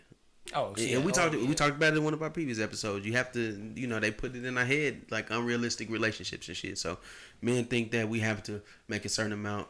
We have to spend X amount of dollars. So much money on gifts and purses and Birkins and all this stuff. Yeah, man. Man, but that's just what celebrities do. Like it's unrealistic for the average person. Yeah, but that's what people see. So people see this and they see what the celebrities do. They see what all these people do and all this stuff. See, I don't think there's nothing wrong wanting finer things in life, but everybody's finer things it depends on your tax bracket, right? Yeah. So I don't feel like a man has to go and get like the average us, like. Right, I don't feel like you have to go and buy a Louis Vuitton bag for your girl or whatever. We can settle for Michael Kors. You know what I'm saying? So I think that it's different levels to finer things in life. And Like, it just of course, depends on your cool. style. It ain't that cool no I more. was about to say, like, you real humble, man. Like, Yeah. you take the mic. I feel Yeah, like I'm a good coach on because Michael Kors. I've seen a lot of women that I don't. Or hey, I would never speak for women. First of all, I would never. Not us. I would never speak. I would never do that ever. But if I was just to say, I feel like I've seen, and I'm not even gonna say it's the majority. I'm gonna just say I've seen a significant amount of women that would, Because they idolizing these relationships and people that aren't on that status that they are, so they want those things. But So do you feel like a significant amount of women are requiring too much out of unrealistic things out of men? I think you gotta know your worth. So like, if you see, this is how I see things. If I can't afford it, I'm not gonna make a man buy it. What if you can't afford it? And so You always quick to try to flip this. I do be trying to flip it. I just be You always quick. because what if you can afford it? That's really when it comes down to, because they were talking about how black women today, they were talking about how it's the most educated. They're killing in corporate America and things like that. So say this is a successful black woman who could afford that Louis V purse or whatever like that, so she could buy it for herself. So, and her man comes and buys her just a little Macy's special that was like $100 or something. No, I think it depends on the person, honestly. Because for me, like, if I can afford to buy a purse, first of all, I'm more of a giver anyway. So, like, I don't expect somebody to buy me something if I don't buy it myself. You know, so like, let's say I can go out tomorrow and buy me a Louis V, but if I don't buy it myself, I'm not gonna ask anybody else to buy it for me. You see what I'm saying? Like, even if I had the money to go buy it, like, I'm not gonna expect somebody to go spend that much money on me. Okay, let's say you had one. Then would you expect it? No. That you say you bought yourself some Louis shoes or something like that, or whatever, some Louis something. So you say you own. If Louis. I owned it, you yeah. own Louis. You got some Louis items. So let's bring this down a little bit. So let's something more my speed of what I would actually buy, like Jordans. Okay. Let's say there's some Yeezys. I don't have no Yeezys. But let's just say, that's still in that. That's Stupid. That's Hey, in yeah, that. That's in that realm though. Let's say, because we wanna make the stakes a little higher. So let's say you got your few pair of Yeezys. We all know Yeezys not some cheap sneakers. Mm-hmm. So you got you a few pair of Yeezys. If you're getting it for retail. So yeah, you can give me some Yeezys for retail. So okay, why is that? Because you're accustomed to that. Not even that. I just don't. So that's not expensive. Okay, but that's like, so from the example we was doing earlier, from the Louis V to buying just a regular purse, that's almost like saying you got some Yeezys and say he bought you some. I wouldn't expect him to buy me Yeezys, but if he wanted to buy me some Yeezys, then he could. But I wouldn't expect him. I'm not gonna be like, I want you to buy me. I have never asked any man to buy me anything. So then, is it not also acceptable if, say, like you said, like, because you have Yeezys or whatever, you would think that's acceptable for him to get you Yeezys? So for the person that has some Louis stuff, is it not acceptable for them to think that, oh yeah, you can get me Louis? Yeah, I mean, if he can get it, but I'm not gonna just say you could go buy this. If you can afford to do that, then by all means, if you want to spoil me like that, that's fine. But I'm not gonna sit here and tell you to buy me this or ask for this, just because of my status. Well, because we were talking about he makes less than you, right? Yeah. For this example, yeah, I'm not gonna make you late on your mortgage or your rent or whatever to buy me something fancy. That's just me.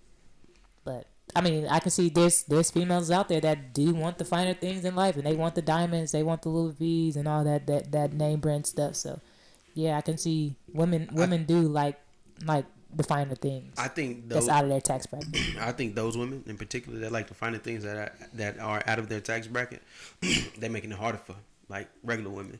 Oh yeah. You know what I'm saying? Ones that are modest or won't ask for much. You know what I'm saying? And is willing, to balance shit out. Because those women, 9 times out of 10, don't bring nothing to the relationship except for vagina.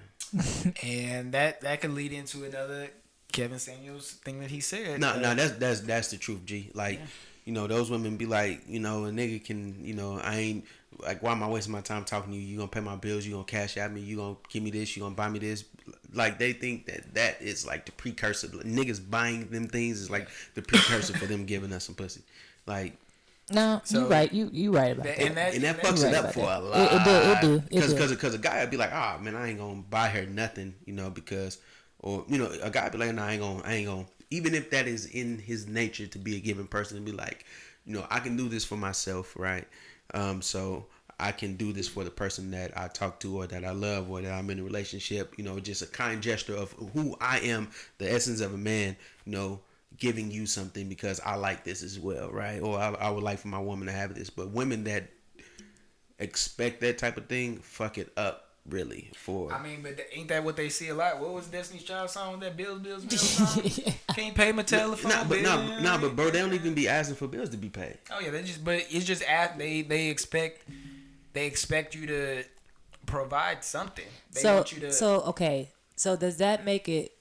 Because you said it does make it harder for more modest women, right? Mm-hmm. So flipping that for somebody that a lady that's really high up in her company, doing well from herself, does that put off an intimidation factor because most of these girls want these expensive things and stuff like that? So you automatically assume that like this person is that bougie or whatever. I don't think a man, like I said, is the man that's a giving person, right? That will give you, to see you happy, right? Even if he can't afford Louis Vuitton or if he can just afford some Nikes. Mm-hmm. If it's in his nature to be a giving person and he meets a woman that can provide for herself and him financially, and he comes to her and be like, "Oh, I got you this because I thought you would like it," she would be like, "Thank you."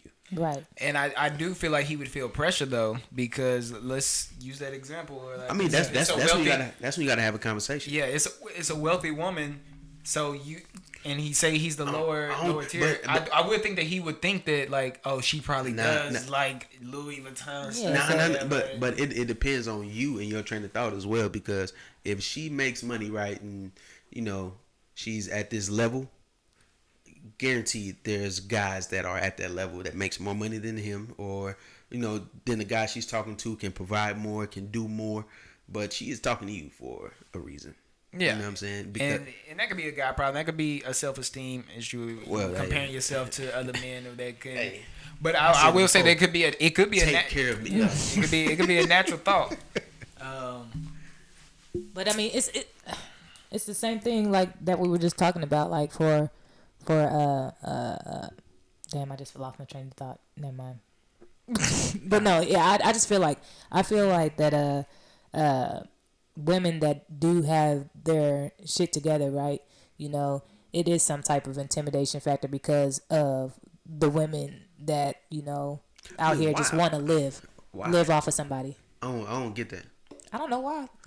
That's young. Well, if you take in if we take into the premise of what y'all just said, where like y'all say the general women gonna be like, well, what you gonna bring to me? What you gonna bring to me? And then you meet a woman that's up here and you down here, so that same thought of what you gonna bring to me? She gonna be like, I don't want nothing from you except for your time. You know what I'm saying? Your love. I want you to be there when I need you. Like there are people that's like that. And I'm pretty sure. But dudes ain't never gonna give most dudes don't give people that chance. Like if they're up there like that because they've been scorned. They've been scorned by this girl wanting the last girl that they wanting the Louis Vuittons and all this stuff that they couldn't afford. And No. I think if you know yourself as a person, I think if you're a man and you know yourself as a man, I think you have good discernment for if this person thinks, if you think this person wants something from you, you know what I'm saying? If they only want you to give them something. I think we all as people have this innate sense of knowing if a person just wants something from you, you know what I'm saying, versus them being a genuine person. Yeah, and I do believe that there are a lot of women out there who don't care what, or we'll say that it's not the main thing in their mind. Like, oh, what you gonna give to me, and what can you buy for me? But, but there are a lot.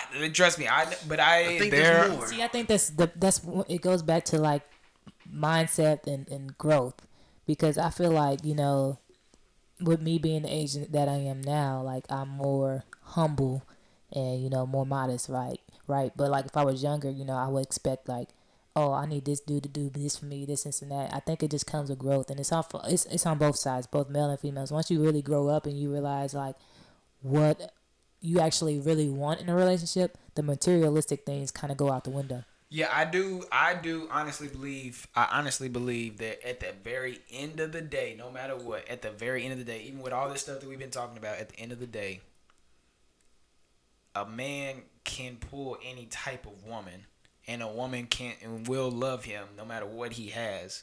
If he, you know, if he exudes that confidence, he believes in himself and he's a good dude and he does whatever it needs to be done for her. I do believe any man can pull any woman. That's true. But Kevin Samuels said that. Said that 26. But another thing that Kevin Samuels said is one of the reasons that modern dating don't work right now is because women are expecting all these things from men. They're expecting all these things from men, and they basically said he wants black men. They want black men to be a superhero that can provide for them, have so much money, be great at sex. You basically great at everything, and to lead them and provide and all this stuff. But first of all, what do you say to that? You can't be mad that women have standards. You can't be mad at that just because men will just do whatever, and you know they'll date a chick, mess around with a chick or whatever, settle for a chick, and then move on to the next. You can't be mad that a woman like has standards because they want to set themselves up for success. Do you think that the average woman's standards is too high, or what do you think? I wouldn't say that the average woman's standards is too high. I think that men normally don't really have standards, so therefore you feel that women's standards are. Shots. I mean, we get standards as we get older. Okay, when you get more mature. When you get when you get mature, right? But you know, women. Oh yeah, but women naturally mature faster than men. That's a fact, right? For sure. Well, so, yes. Therefore, you're gonna have standards. Because like when I was younger, I didn't have the standards that I have right now. Right. And as you learn more and everything, he says another thing that women should be judged not on who they can get, but who they can keep. So, say you get a man. He was contradicting himself a lot in this whole Yo, this nigga Kevin Samuels is a savage. So he was saying that, you know, like, because he was talking about your sexual marketplace value. Okay. So what your value is in the marketplace sexually, like as far as attracting the opposite sex. He said that.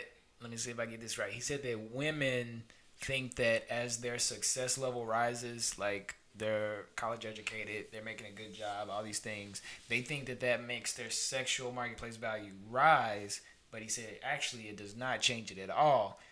The only thing that changes is their asking price. And I believe that's what dang. So he's saying the more mature you get. He said the more mature you get, you know, the weaker your poom poom gets. Nah. And you know you ask for more. Well, wait. Well, so what he was saying is that because I think at this time he was talking about what men want from women, and he was saying that women think they know what men want, but men keep telling them what they actually want. We kind of talked about this before. Like men want sex, women want stability, right? So that's what he's saying. But he's in this instance, he's talking about like as far as like physically what men want, because they were talking about like makeup and all these things. So like you know, the conversation where maybe like, oh, we want you to be natural, you need to do your natural thing, and you know, some women will say, you say you want us to be natural, but what do you like, on Instagram and stuff like that? Hey. That's true though, because men will sit here and say, they like natural and this and that, but when you go out to the club, the ones that's getting chosen, or the ones on Instagram, they all make up and done up. So you kind of contradicting yourself in there. Because you're not going to go for the girl that's natural, got her hair like in a poof ball curl, naturally curls, popping or whatever. You're going to go for the one that's done up. Well, I can't. I'm going to have to disagree. Yeah, I can't agree with you completely on that, but I get what you're saying. We talking about I can't agree average. Completely. I can't agree completely. Most Not men. completely. Okay. I can agree somewhat, but I can't. I can't agree. That's a valid point, though. Yeah, it's a valid point. I see what you're saying. I can't agree 100%, but I will say that, like, for example, let's say in a world where suddenly makeup disappeared and everybody just went out and just as they just went out, and I think that nothing would change from men choosing women. Nothing would change. Men is gonna wife the done up pretty girl, and they gonna smash the natural girl. I honestly think nothing would change. No. At all. Like, as far as, like, if you how didn't men have a choice, choose if you women. didn't have a choice, then obviously that's because you don't have a choice. If you say makeup was completely gone, then yeah, you won't have a choice. So obviously you're gonna work with what you got, right? But if you have a choice, most men are attracted to the girls that's done up and all that. But my point is, and what I think he was trying to say is like, why he gave Sweetie a 6. I don't agree with that. I don't agree with that at all. But he gave Sweetie a 6 because he said at her natural state, he thinks that. Oh, and he said an adjustable 6, so she can move up to whatever adjustable means. So he said that she can go from cute to pretty. So I guess a 6 is cute. 6 is cute, and maybe 8 is pretty. So when she's done up, she's a 6, and then no, he said natural 6. Okay, and then when she done up, she go to whatever, maybe 10. like an 8 or something like that. No, because he said he doesn't think she's. Damn, that nigga, boy, his standards is crazy. He said he was talking about women and their standards, but his standards is high, just as high. Bro, he must be, if not higher. Yeah. Okay, that's actually a fair point. That's a fair point. But okay, so this is what he said that all men want from women. He said all they want is for you to be nice. I forgot what word to use, but to work with them, to be I can't think of the word, but just to work with them, to be fit, and to be childless. He's really coming after black women, and that's why I feel like he's talking about black men. We need to stand together. We need to take this man out. Listen, I think this is just a black man. Because this is definitely what he's talking about: angry black girls at their natural state. How they jigaboos. That's exactly what he's pretty much saying. Well, I mean, okay, so let's talk about it. So saying, why you have to put your shades on? Crazy, bro. Put the shades. That nigga crazy. Okay, so let's talk about it. Peanut. What's up? He said all he wants is for you to be nice, to be work withable, to be fit, and to be childless. Those are all his standards. I don't know, man. He not a woman, man. You know what I'm saying? So he don't really know what women want. Hey, I mean, black women, you know what we need to do. Y'all know what we need to do. But I mean, for the most part, I think any person would like somebody that's nice. Right. You know, that's the same. Being nice ain't that much. Being in shape. I mean, that's a bonus. But I mean, shit, I like meat. You know what I'm saying? Ain't nothing wrong with it. You know what I'm saying? A hefty woman. You said, I mean, I don't discriminate, first of all, but it ain't, bro. That. What about childless? That's superficial, bro. Like, I don't think a person having a child would like dictate if you like them or not. I mean, I think that allow you to judge them on their characteristics and their responsibility. You know what I'm saying? Like, if they have a kid and if they're not taking care of the kid, of course, like. If you have a kid by them, you should know that they ain't gonna take care of the kid. You know what I'm saying? But if they are, if you meet this person, you meet this guy, and he's a nice person, and he's in shape, you know, but he has a kid. Yeah, people would be like, damn, he got a kid, or she got a kid. It's kind of like a knock. It's like a. But for the most part, I think after getting to know a person, they not really gonna care, unless you're like a deadbeat. Do you think? I'll let you go, Nike. But real quick, do you think? But is it a problem for somebody to have the standard of saying I want somebody with no kids? I mean, shit. If they also have no kids, not if they have kids, because that's you can't do that. But if they have no kids, is it fair for them to want somebody that also does not have kids? I mean, you wouldn't hire anybody without work history, right? No, but to that kid point, because I did want to touch on that too, because he can't sit here and say men want women without kids, because statistically showing, the older you get, we already identified that there's more women in the world than men, right? Yeah, for sure. For sure. So, praise God. when you get older, there's more men with kids, single men with kids, than there are single women with kids, right? That makes sense. So, how can he say that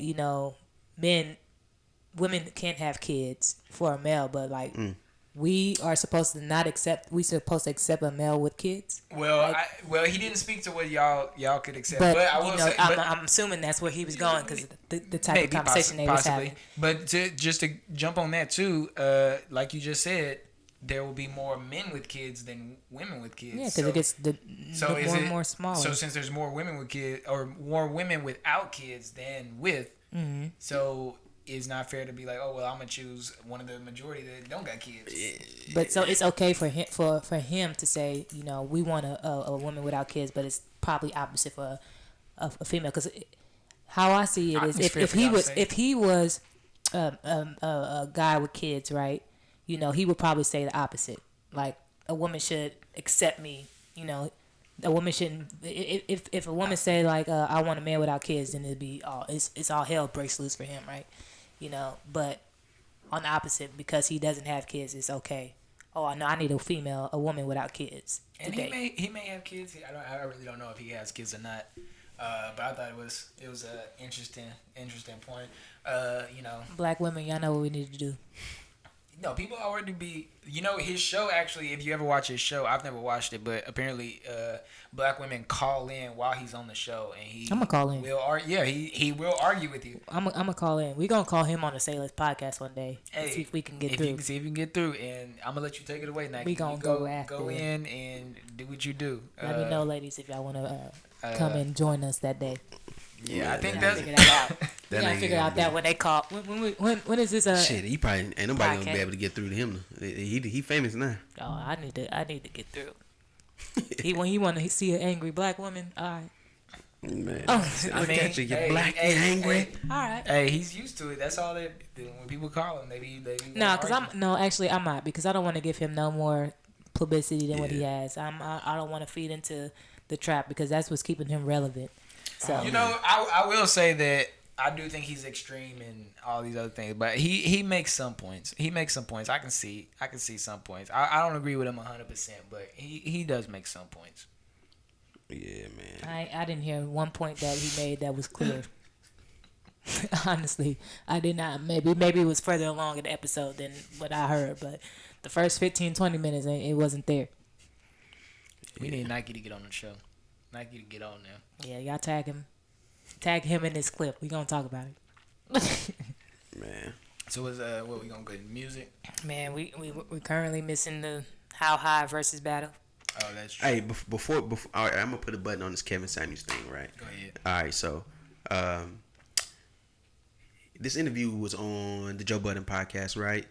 And where they shot it at was at the seat of the thing is set where there's a group of women, and the women responded on their YouTube, on their podcast, and Kevin Samuels actually responded to them on YouTube from his channel, and it says the modern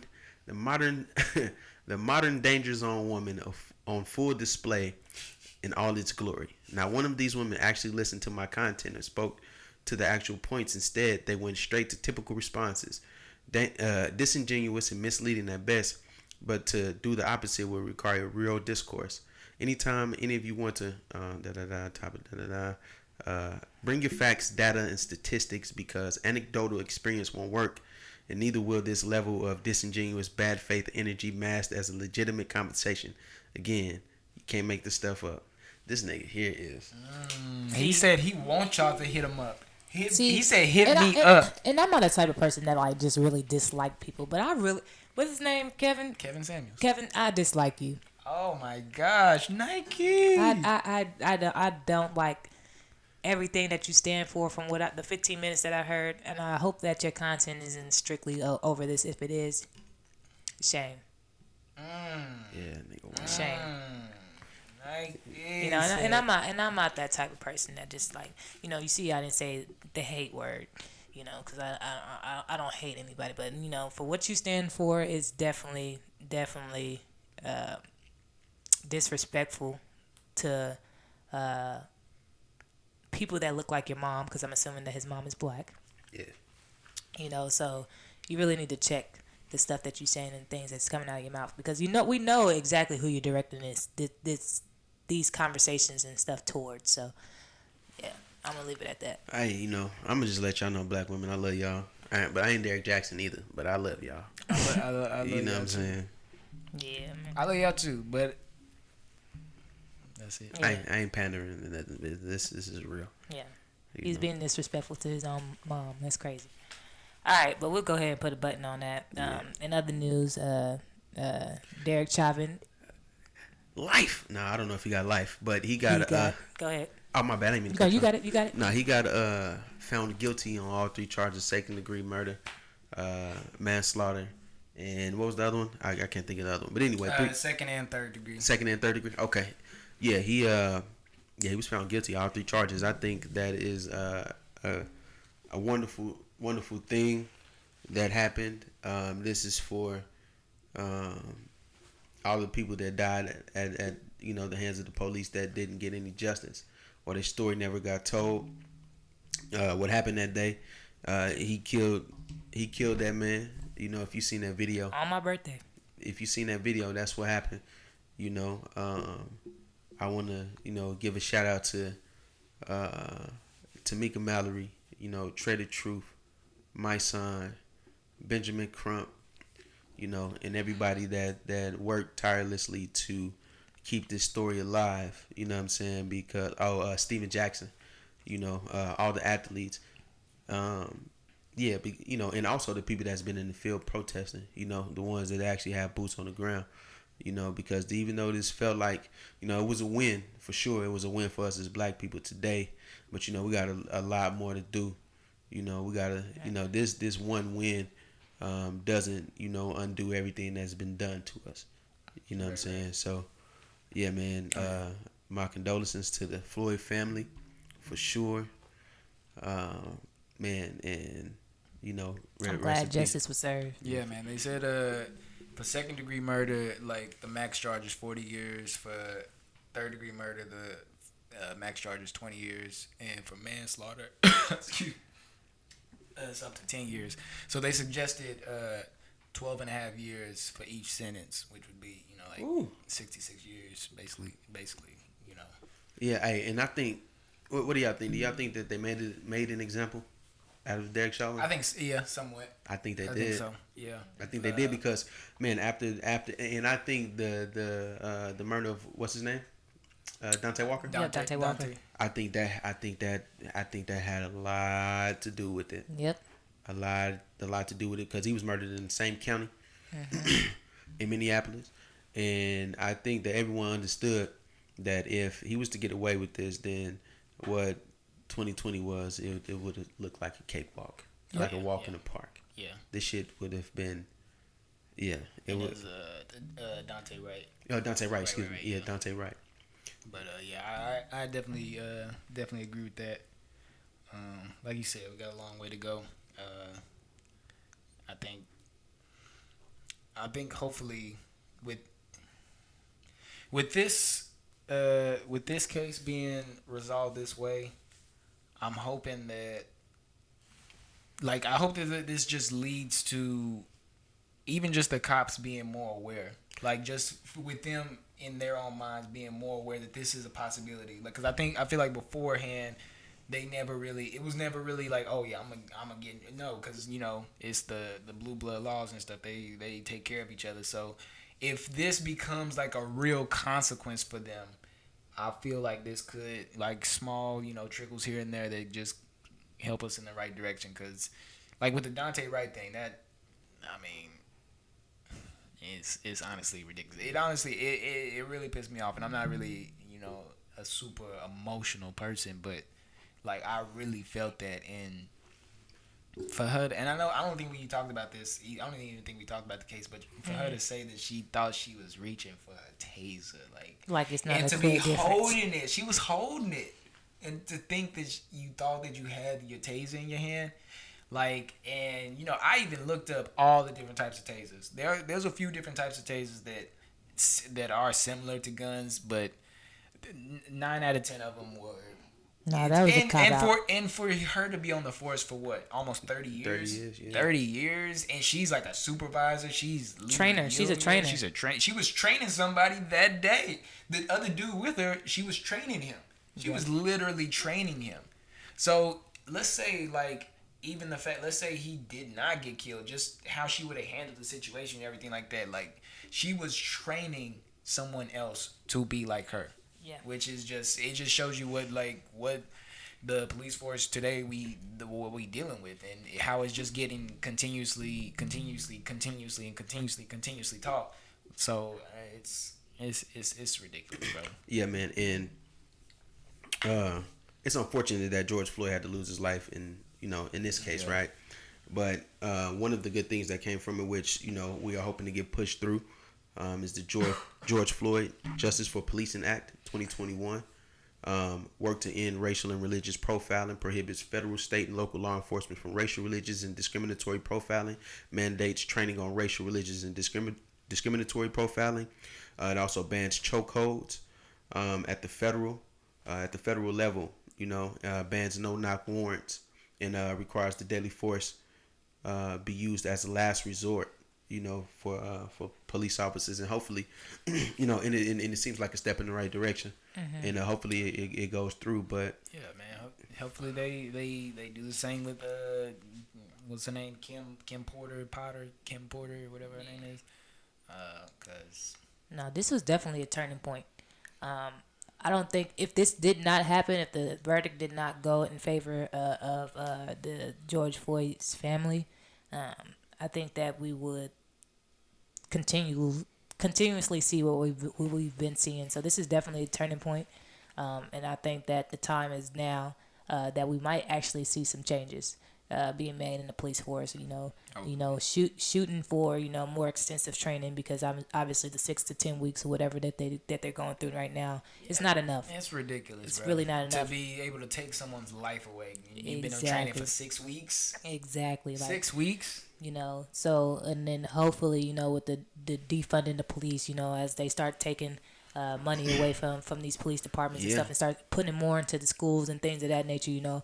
I hope that it's a wake up call for a lot of folks, which I think it did, because I did not think that this verdict was gonna be like I thought it was gonna be at least till Wednesday, Thursday that they would come up with a verdict, but it was literally like they closed the case this morning. Yeah, it was this afternoon. Yeah, and then the jury already had their verdict within an hour. So that goes to show people are really done with the bullshit now. It's you got to get with the times, right? Bro, the police officer is modern day lynching, and everybody's starting to realize that now. So it's a good thing. We do have social media and stuff like that now to actually put this stuff to the forefront. And people actually seeing this there's definitely a problem within the police in Black and brown community. Hey, have you ever heard of a paddy roller? Mm-mm. All right, so a paddy roller is a group of men that used to ride on horses during slavery that went out to catch slaves. Right? Mm-hmm. They were called paddy rollers, and they were hired by the rich to protect their properties. And do you know what those people are called today? Police. Patrolmen. Yeah. Yeah, paddy rollers, patrol. Yeah, they shortened it, so that shit is actually in our constitution, man. But hopefully laws change. They help us. Because we here, man.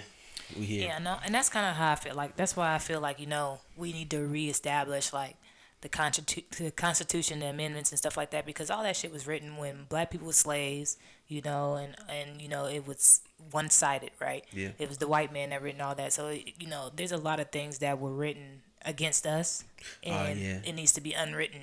So you need to get people from all religions, all different backgrounds, demographics, and stuff like that, and rewrite the Constitution Amendment. So we claim that this is the land of the free. This is land is for everybody and all that. We need change, and it's gonna start with all the laws and constitutions and amendments. Yeah, they don't want to give up too much power. Oh no, they don't want to do that. Not too much. You know what I mean? Because if you're the people in power, you ain't never gonna want to relinquish your power, ever. It's coming. It's coming though, because we may not be here, to see it, but it's coming. I may talk a lot of slack about this new generation, but one thing I can say is that this new generation is free thinkers, and when it comes, I think there's gonna be a lot of changes, as millennials get into these higher powers, but I think it's only gonna get better for us later on with the next few generations. So yeah, and I hate the new generation. I don't hate them. I just think that there's Them Gen Zers. Yeah, this little kid stopped me the other day and was like, "Why Nike hate us?" I was like, "Bro, I don't know."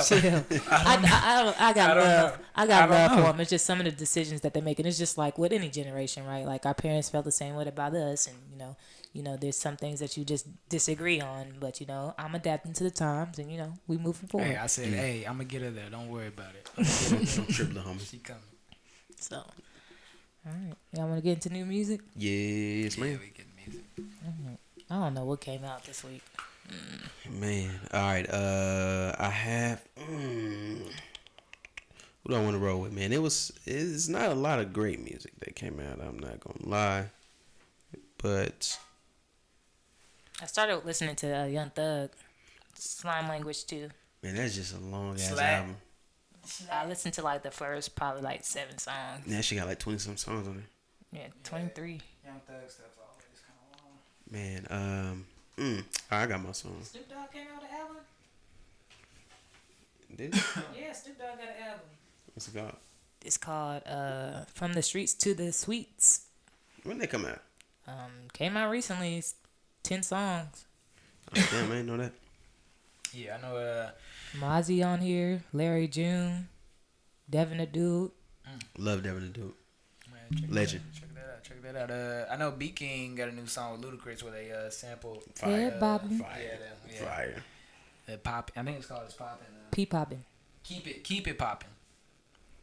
That's what the new song called. No. There wasn't a lot of Mo 3 album came out this weekend. Yeah. Oh, yeah. I was listening to that. Shout out to Mo 3. Osama 3 Latin. Who else came out? I listened to some of that Neighborhood Hove. Hey, Kivo Money. Kivo Money. I don't know if y'all familiar with Kivo Money. Yeah, Nick Bucks he's dope. Yeah, Nick Buck's nice. Who else? I know Queen Naija. No, that was a deluxe album that came out from R&B Tip. Yeah, it wasn't that. I don't know. It's been quiet. It's been real quiet. Nothing too crazy. Still ain't got no Drake. Day 1,225. I still ain't got no Drake. But he doing ski challenges and shit. The knee looking alright to me. Knee looking alright to Nah, me. you know what? Now that you think about it. Knee looking just fine while he was skiing. Still ain't got no album though. I told y'all my theory. I still stick to it. I'm standing on my theory. Nah. Yeah, it's been a little rough year from a music tip, but I guess we can go ahead and get into our Sayless play this. I don't really know. I haven't really thought too much about it. Let me see. What I got in my library? Yeah, man. I think people just scared to put out music because they can't tour unless they, in the South, I guess. But you can't tour up north or on the West Coast or the East Coast, man. So. Oh, I got the perfect song now. Okay, so I'm gonna do a throwback, but it's kind of fit. No, I'm gonna just dedicate this to Kevin. I'm gonna just leave it there. I'm gonna dedicate this to Kevin.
Shout out to Kevin. Hey, shout out to you, Kevin.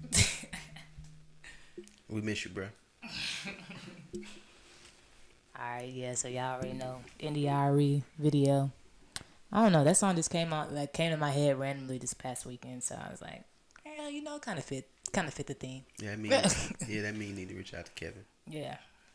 Alright. Cause that's obviously y'all song. Yeah, I'll go ahead and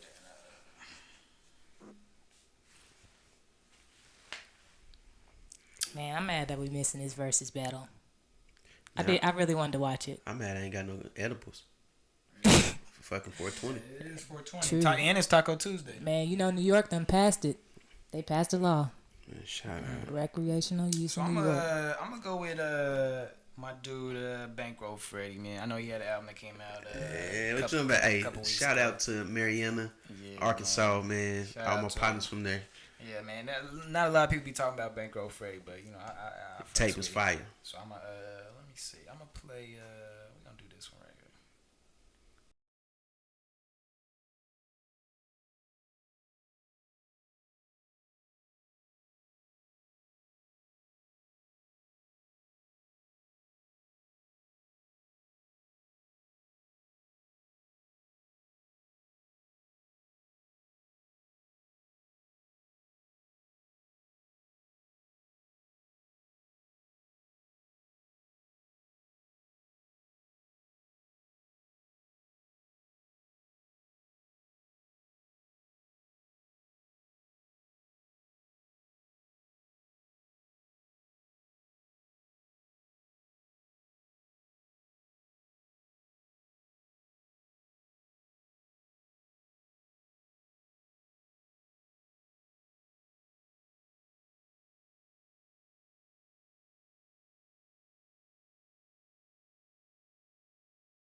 Hey, man.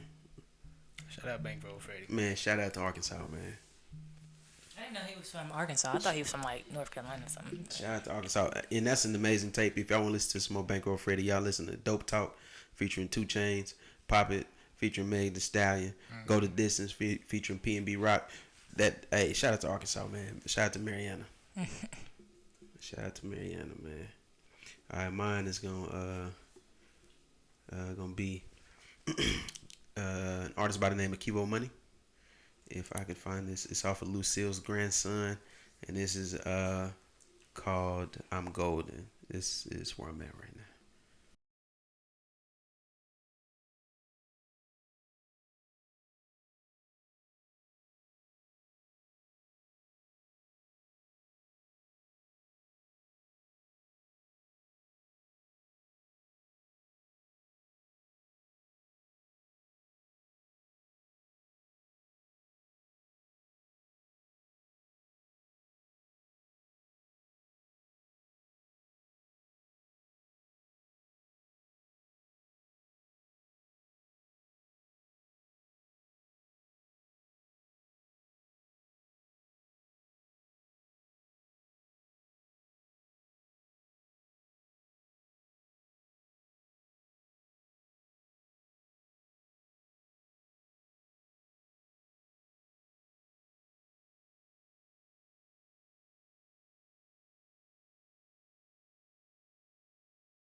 Hey now.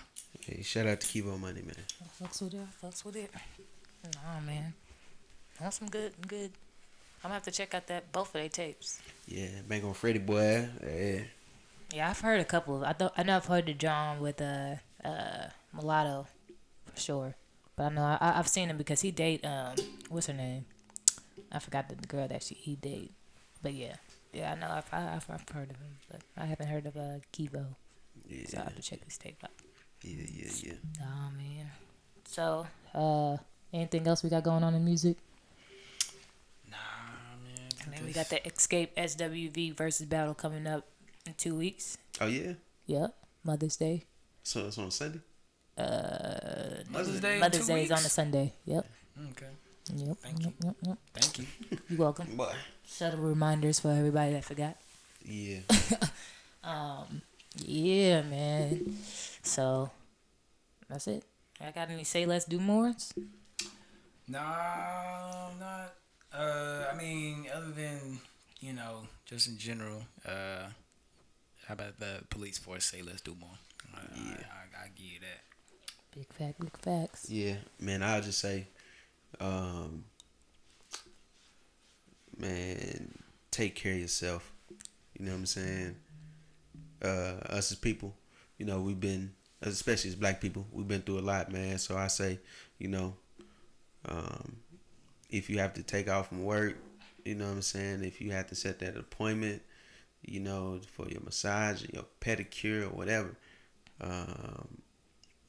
or just to take a break from life, man, do that, because you got to take care of yourself, for real, because, we lost a lot of people, man, in life. People say life is short, some people live long, fulfilled lives, man, but for the ones that we lost early, man, we miss y'all, and for the people that are here, man, you got somebody that loves you and depend on you. So, yeah. Definitely. For sure. Yeah, for sure. With that, I do want to dedicate this episode to my little sister. I recently lost my little sister last Tuesday. So, Janae, I love you. Sleep in peace, baby girl. Yeah, so I'll just leave it at that. But yeah, make sure you follow us at The Sayless Pod on all social media platforms. That's Instagram, Facebook, Twitter. You can subscribe to our YouTube channel at The Sayless Podcast. There's only one Sayless Podcast, so the real Sayless Podcast. So make sure you subscribe, like to our channel. And if you want to hit us up, feel free to DM or email us at saylesspodcast4@gmail.com. And that's Sayless Podcast, the number 4@gmail.com. Hey, and also I was gonna say something too, man. It was about the Kevin Samuels shit, but it was about something. It wasn't about him, but. Say let's do more, Kevin. Say let's do more. Yeah, man. Man, PPP loans, the ones that was frauding, y'all are going to jail. You know what I'm saying? If y'all know somebody that got that PPP loan, email us or DM us, and we're going to talk about it. Because we're going to talk about it, man. Yeah, because the government coming. They on their way, bro. If you know somebody. They on the way. If you know somebody, holler at us. We're going to talk about it. All right, man. Yeah, so we're going to wrap this thing up. This is what, episode 42? Shit, we up there. Damn, we took off 2 weeks and now we don't know where we at. We up there. We don't know where. Was it 2 weeks? We took off a week. It was 2 weeks? It's been 2 weeks. Dang, we can't do that no more. All right, bro. Yeah, we back, baby, and we staying back. We not missing the beat now. I'll take that back because I might be out for my 30th. Hey, man, me and Davell had to hold it down. We'll hold it down. Y'all gonna have to hold it down. No, y'all gonna be out with me. F all that. La Trenta. Nah, but y'all stay up, stay blessed. Yeah. Say less. Oh, yeah.